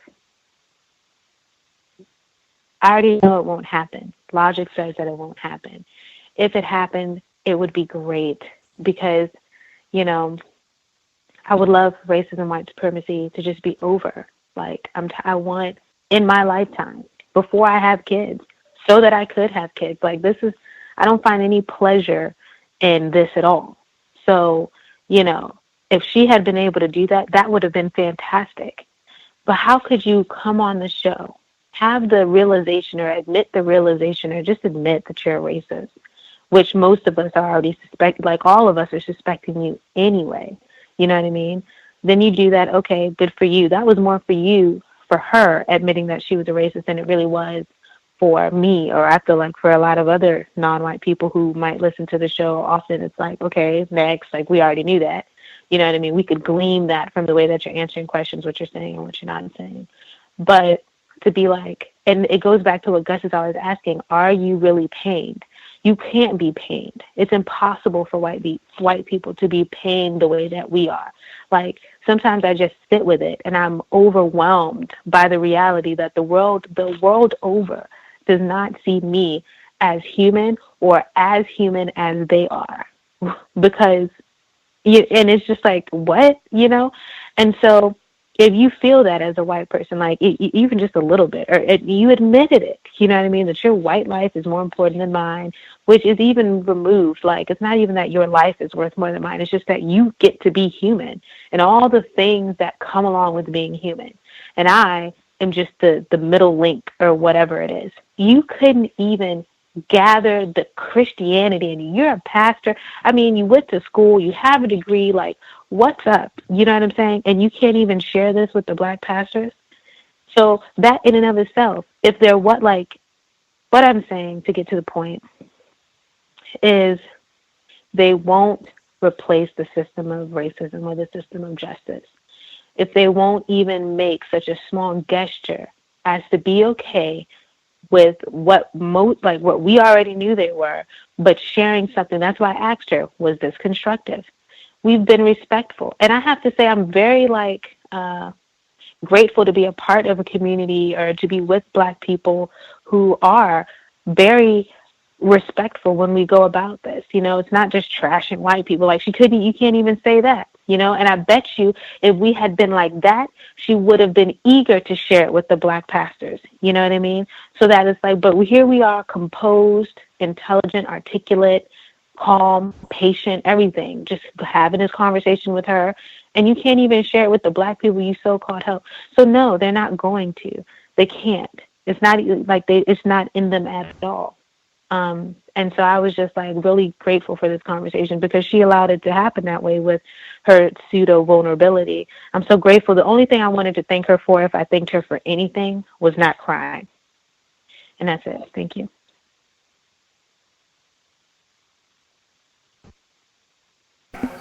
White people can show you better than I can tell you. Thank you, Emmy. Anybody else have commentary they wanted to share about Reverend Whitaker? Any other commentary for Reverend Whitaker?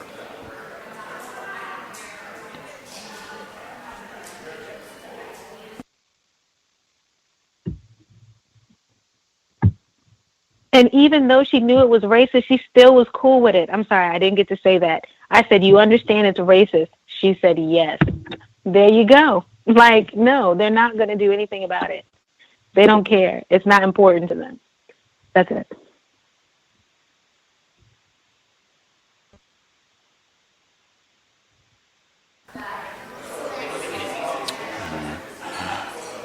Folks satisfied? Anything else on Reverend Whitaker?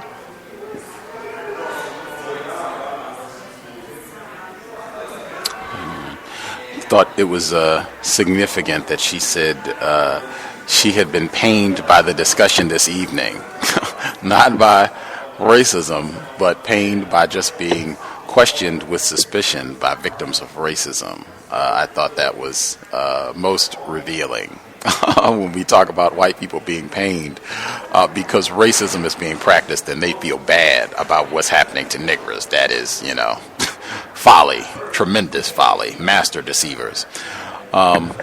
We will be here tomorrow for Workplace Racism, 8 p.m. Eastern, 5 p.m. Pacific. We'll be looking forward. Folks have been writing in. If you have commentary you want to write in, untiljustice@gmail.com. If you have anything you want to write in for Workplace Racism. Friday, Delectable Negro, a new book on cannibalism just came out this week. I was absolutely stunned. Our timing for 8 years has been absolutely impeccable. Here on the cows, I did that. I wrote down a list of things. I'm going to get that book on cannibalism as well. But I wrote down a list of things that have happened live while we were on the air over the last 8 years, and it was rather telling. Let me see if I can pull it up within the next 30 seconds. I think I made a list of it. Oh, I did. I will read my list in a second. So let me get the book that came out on cannibalism first. I think someone had posted this, and then I saw that this was like there was a whole book and interviews, and the whole lecture circuit was attached to this. It's not just the book. It's further down than I thought. It might take me a little while to pull it up. You'll have to there it is right there. It was right in front of my face. Okay, so the book, Dr. Bill Schutt, S-C-H-U-T-T. Dr. Bill Schutt. He is a vertebrate zoologist and researcher at the American Museum of Natural History. His new book is Cannibalism, A Perfectly Natural History. That's the name of it. And they describe this practice as being widespread and might be linked to the extinction of Neanderthals. That's his new book for the people that are reading The Delectable Negro with us. Session 5 is Friday at 8 p.m. This might be a great companion book, but it's Dr. Bill Schutt, S-C-H-U-T-T, and the book is Cannibalism, A Perfectly Natural History. Delectable Negro is this Friday. I am sure we will hear at least a little bit from one of his interviews as we continue with the book Delectable Negro. The quick list, these are things that happened live on the air over the past 8 years that the C.O.W.S has been broadcasting. Michael Jackson's funeral, I think Noel Ignatieff, we were doing that program while that was happening. Justice Sotomayor was confirmed. Frank Wu was on the program. Trayvon Martin's killer was acquitted. We were doing the Saturday compensatory call-in when the verdict was announced. No indictment for Michael Brown's killer. We were with the documentary filmmakers Whitelandia about the history of white supremacy in Oregon when it was announced. That just talked about it. The 2016 Dallas police officers were shot and killed. We were live on the air with Thursday Workplace Racism when that happened, and we were almost live on the air when the shooting of the Baton Rouge police officers happened. We were just about to go live with the Global Sunday Talk on Racism, and President Barack Obama was reelected.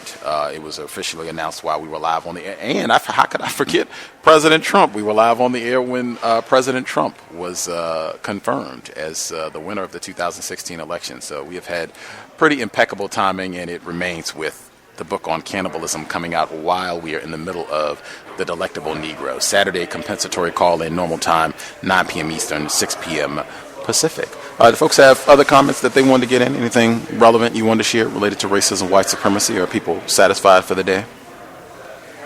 I just want to say, man, the way you word your definition and the fact that so many white people have a problem with dedication, and then they come on and prove just how dedicated white people are to practicing racism by the way they, perform in their interview. It's just amazing how that word throws everyone off. I think more than any other part of that definition, that one they just can't seem to come to grips with. And those are generally the people that are the most dedicated, I think. White people can show you better than I can tell you, for sure. Can I be heard? Yes, Roz, we can hear you. I just want to check with our female caller in New York really quick. I don't think she's got to share at all. Ma'am, did you have commentary? Yes, can I be heard? Yes, ma'am. Hi, good evening, Gus, and to the callers. Another intriguing show with another intriguing white woman. I just wanted to mention regarding the book that you just mentioned about the cannibalism and the extension of the Neanderthals. Well, I just wanted to mention that I've been following the Delectable Negro and listening to the archives, and I've always wanted to call in, but I'm constantly on the plantation, in my home on the plantation, and I'm unable to chime in. But Dr. Oh my gosh, why is his name escaping me? Oh, he spoke about cannibalism, Dr. Smalls, Dr. C. Smalls, Dr. Smalls, who was in Hidden Colors, and the one that he presided over Dr. Welsing's homegoing ceremony. Excellent scholar. He has a video on YouTube where he's being interviewed by a gentleman by the name of Saw Netter, of Saw Netter Studios, where he speaks about the caves in France and how those caves, he's been to those caves in France where there are bones, and on those bones of those people that were in the cave, these white people in these caves, there are teeth marks and there are bite marks on them. They have since sealed these caves up, and he said one of the things that hit you is the smell, because they were in there with animals, and they were in there and they were eating each other. They would start with eating the women first. The men would eat the women because the climate was such a horrible, it was so cold that they had to retreat to those caves to be able to stay alive. And that's where a lot of that homosexuality came into play also. So you had this bestiality going on, you had homosexuality, and you had cannibalism. And it's all evidenced in those caves. And those historians, those European historians, have sealed those caves up. But Dr. Smalls was fortunate enough to be able to visit those caves before they did. So there's evidence that of what's in that book, and I'm sure that maybe that is also chronicled in that book that you just mentioned, Gus. So I just wanted to mention that if anybody could go on YouTube and find one of those videos where Dr. Smalls is breaking down the history of I think it's of religion in amongst African people, and he does mention those caves in there and what's actually in those caves in Europe. So I just wanted to mention that, and that's all I had. Thank you for taking my call. I'll mute my line. Appreciate that. I'll see if I can track down the video. I'll share it on our Facebook page if I can locate it. Roz, were you going to comment as well, sir? Thank you for being patient. Well, no problem. Thank you. Yes, the person that the sister was speaking about was James Smalls. He's actually a brother that taught me when I was younger. Yeah, she's brilliant. And yeah, actually, from what I understand too, they have like markings on the bones where they would use hand tools, like stone hand tools, to break the bones open to get at the marrow. So I mean, like they really got it in with the cannibalism in Europe. And of course, you have Mummies, Cannibals, and Vampires, which documents the entire history of that in Europe. So that's another good book to read too. Maybe we should read that on the Cavs at some point in the future.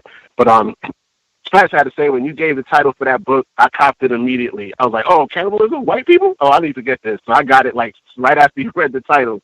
And what I wanted to bring up was earlier today, I don't know, you've probably seen it, Gus, because you're so ahead of the curve on most of the cases. They had an article released on Dylan Roof today. And in the report, they found that he was planning to go to multiple churches that night and shoot up people. And it just so happened that everything developed in a way in which he only shot up the Mother Emanuel Church. But actually, they said he had plotted to go to multiple churches. So imagine if he had gone to like 4 or 5 different churches and just shot up black people. This would be a much larger, wider scoping, wider reaching incident than we could ever think of. And then you have the other guy who's giving praises to him for earlier this week, the fat white guy, I'm forgetting his name, who wanted to do the same thing. And he was planning to go to multiple churches to kill as many black people as possible. So this whole situation with Dylan Roof was actually meant to be a lot bigger than what we're conceiving of. And I wonder how many other racist incidences like this were planned to be on a much larger scale than what we're being told. And I think that that's also obfuscated and also diminished in order to create confusion so that black people don't think that white people are as diabolical as they actually are. So that is something I wanted to throw out there. I don't know if you saw that article, but I wanted to make sure that everyone was aware of it. If you don't have it, I'll dig it up and I'll shoot it to you in email. I definitely appreciate it. I don't know if I was ahead of the curve, but I do know, number one, it definitely bears being stated because I think a lot of people kind of didn't keep track, haven't kept up with what's happened with the Dylan Roof white terrorist since the shooting back in 2015. They just kind of let it go and maybe paid attention a little bit when the trial happened last year and just haven't really kept up with things. But when I saw that, I thank you, Roz, because I think he emailed me that. I saw that and I was like, I thought they released that during the trial. Because I remember, I think that came out during the trial last year, right at the end of last year in December, I think that came out. And I do remember being stunned. Like, he had a whole list of other churches that he was going to visit. And I was thinking, like, is that news or did they release that in the trial or is there something new? What I did see today that was new was that they reported that he actually stopped at another AME church after the massacre. I don't know if parishioners were just not present, so he didn't have an opportunity to shoot more black people, but that was new. And I just saw that today that was published, and you can check that out. Someone put it on my Facebook page right now. After Emanuel shooting, Dylan Roof stopped at another AME church in Jedburgh. I think that's in South Carolina, Jedburgh, South Carolina. Can I add in on this, please? Yes, sir. Oh, and the other shooter that Roz mentioned was Benjamin McDowell. That was the guy who was going to carry out the tech in South Carolina and said he was doing it in the spirit of Dylan Roof. Go ahead, Thomas in New York. Yeah, thanks, Roz, because he also emailed you that as well. And what I would like to say is, because we don't know the scope, and of course, if this was something that was going to be a lot bigger, the FBI would definitely not put that out there, so we would know until years later. But I do recall at the time when this happened, around the next few days prior, there was like 11 or 12 other shootings and other incidents at black churches that followed this. So we don't even know if all of those were in some way correlated. Maybe others didn't go through with it as far as Mr. Roof did, but there was a whole string of incidents right after this. Absolutely. I remember that we talked about that on the program. There were other incidents, I think, not only that night, but within the same 24 hours in other states where just random whites, race soldiers showed up at churches and were yelling "nigger this" and "I'll kill you," and were banging on the church while black people were present. I think at least one white person got arrested while this happened, and the others they didn't catch anybody. But it went on for about a good week. Of that sort of thing. I think a church was set on fire. It was a lot of that went on at that time. And in fact, I'm just going to read from the report. This is from ABC4. Newly released documents in condemned church shooter Dylan Roof's federal trial show the avowed white supremacist stopped at another AME church on the night of the shooting. When Roof left Emmanuel, Mother Emmanuel AME, on June 17th, he took Interstate 26 to the Jedburgh exit and went to Branch AME Church, according to GPS data that was not presented in court during his federal trial. Why was that not presented? But evidence shows Roof stopped at the church, turned off his GPS unit for several minutes, and prosecutors had planned to show that was a sign he was contemplating another attack. Branch AME also holds a Bible study class on Wednesday night. Roof said in his FBI interview after Shelby, North Carolina, police arrested him that he was too tired after the attack at Emmanuel to continue shooting. But evidence gathered by prosecutors showed he moved onto Branch AME Church, which is on a road with no other commercial businesses that would have attracted Roof on his drive. Further, prosecutors show Roof had driven past Branch AME on other occasions, including once in February when he was in the height of his attack plan. The pastor at Branch AME told the Associated Press on Wednesday that he was shocked to hear his church may have also been targeted by Roof, but he said no one was at the church that night, fortunately. I will stop there. The report goes on. That is, I don't know if they just informed the folks at Branch AME that, this race soldier had stopped at their property as well. To carry out another attack. The fact that they said this was not a commercial road, that there would have been no purpose for him driving here unless he was going to carry out an attack. I just don't think that we have an accurate understanding of what happened with this event or white people in general. I don't think we paid enough attention to it. I think this should be regarded as one of the most important things to happen in North America in the last 25 years. This Dylan Roof attack. Political assassination. I've said that consistently, made an effort to write about that. I just don't think we have an accurate understanding of this event at all, or white people in general, and I will hush there. Other folks have commentary? And I think that article you just read said it all. The pastor said no one was there. If someone was there, maybe he didn't time the second Bible study as good as he thought. But he went to an empty church, so he couldn't perform any other killing. But I don't think it was that he was too tired to go and shoot some people. Makes sense. Yeah, study white people. And this is another one. My man Dylan Roof, that's all I have to say forever. I should have asked her about that. My man Dylan Roof said, I consider myself very well versed in racism. That's all I have to say about white people. He planned meticulously. They've said that over and over. He planned meticulously, as did Benjamin McDowell, who was arrested on weapons charges last week, who said he was acting in the spirit of Dylan Storm Roof. He did not seem ignorant about racism either. And that's after they tried to say he had mental, or trying to, I guess, try to get him keep him from the death penalty. And he said that. So it's basically, no, I'm not mentally ill. I'm white. This is what we do. I hate niggas. I'm going to kill niggas. And that's just what it is. And I'm well versed in what I'm doing because I know the history. So it's like Thomas Emilio said, it's all there to be seen. And to me, he's a great example. You can put him up there with Jeffrey Dahmer as to what being white really means and how being white is to be expressed in its ultimate form when it comes to dealing with black people as far as the way white people view how do we deal with niggers. Thank you.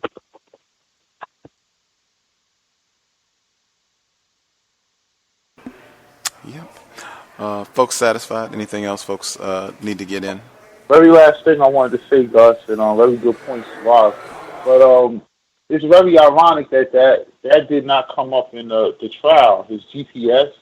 I mean, the computer information from his car, that seems like one of the first things, from watching on television, police investigations, one of the first things they're going to go after and use. And I wonder if that wasn't there because they were thinking he was going to go for an insane plea and trying to keep him from getting the death penalty.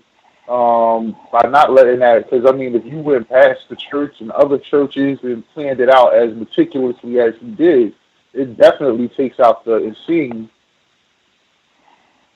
I don't know.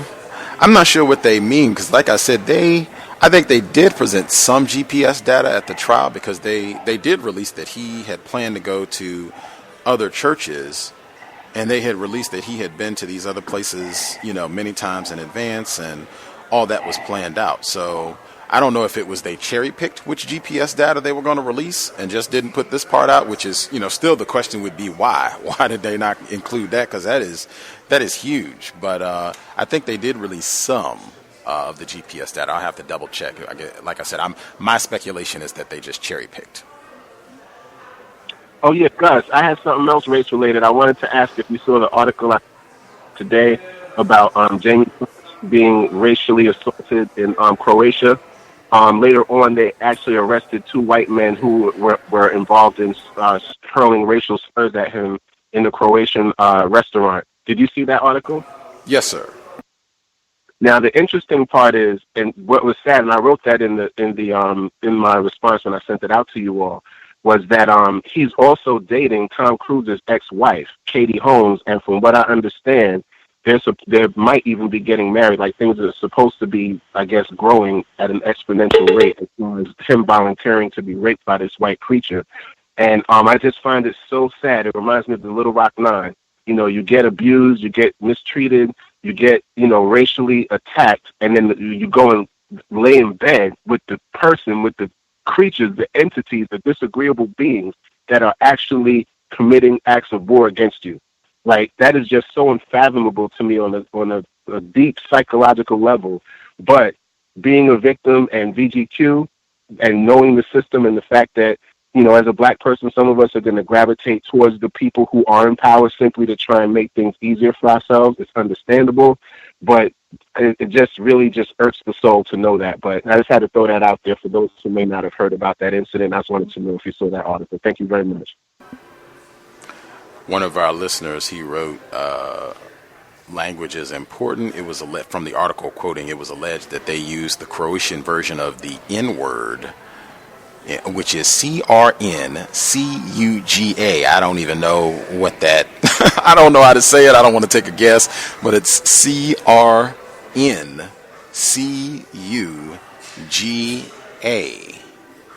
Even in and he continues, the listener, he says, even in places with no significant black presence, they have an N-word.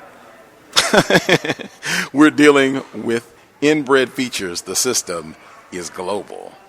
Absolutely. I would be curious. In fact, I'm going to see if I can find that quickly. Did any of the other folks that are with us, did you all have commentary you wanted to get in? Can I be heard? Yes, ma'am. Hi, Gus. It's the female caller from New York again.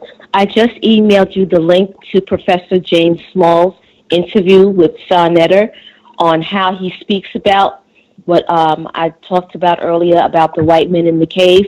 And the wonderful thing about it is that Sa Neter edited the video so that he kind of starts off in the middle by asking him, in the beginning by asking him a question about what he's talking about in the middle. So if you play it, you'll hear him talk about when he asks him, who is this white man? And that's when James Smalls brings up the Iceman inheritance and goes into his visit into the caves in France, I think it is. So I just emailed you that link. Just wanted to share. Thank you for listening. Much obliged. I will post it on my Facebook page immediately. I was checking to see if what this word means that was said in Croatia to Jamie Foxx. So CRNCUGA, it just means niggers. I thought they had picked out something, maybe call him that meant, I don't know, mud or blackness or niggers. They just made up a whole word that just means niggers in Serbian. World nigger law indeed. Can you email me the video, please, Gus? And thank you for sending it to Gus, to the female caller. Yes. Thank you so much. I appreciate it. For sure, no problem. Any other comments folks need to get in?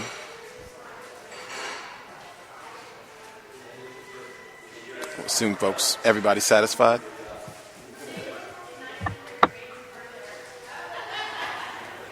I'll assume folks are good. Again, we should be here tomorrow. Same program time, 8 p.m. Eastern, 5 p.m. Pacific. Workplace racism. Number one, this is not a spectator program, so you should, be able to chime in if you have figured out some things that work well for you with regards to codifying what you do on the job.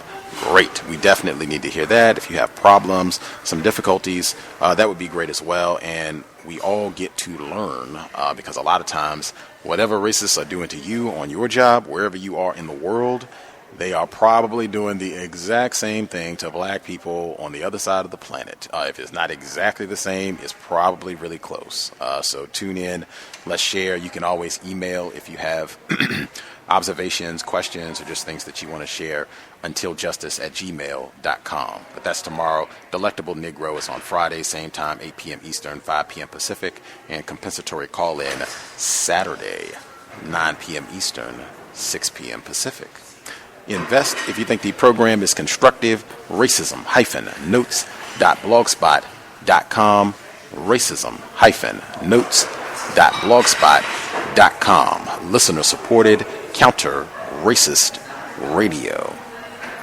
When you hit the blog, you will see the PayPal button. If you're not into PayPal, drop us an email. We will get you a physical mailing address. Huge thanks to all the folks who have invested, supported us.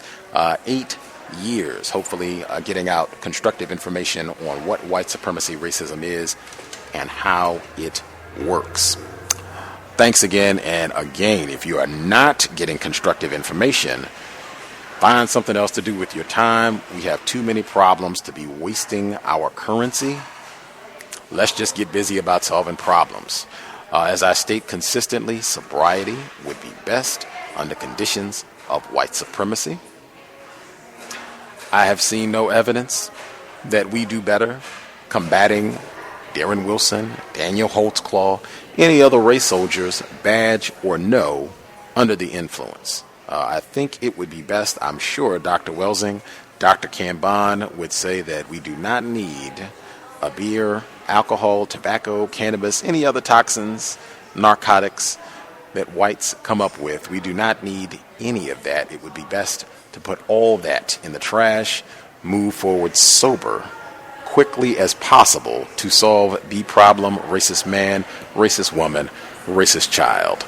With that, Creator, we ask that you help us remain patient with other black people, victims of white supremacy.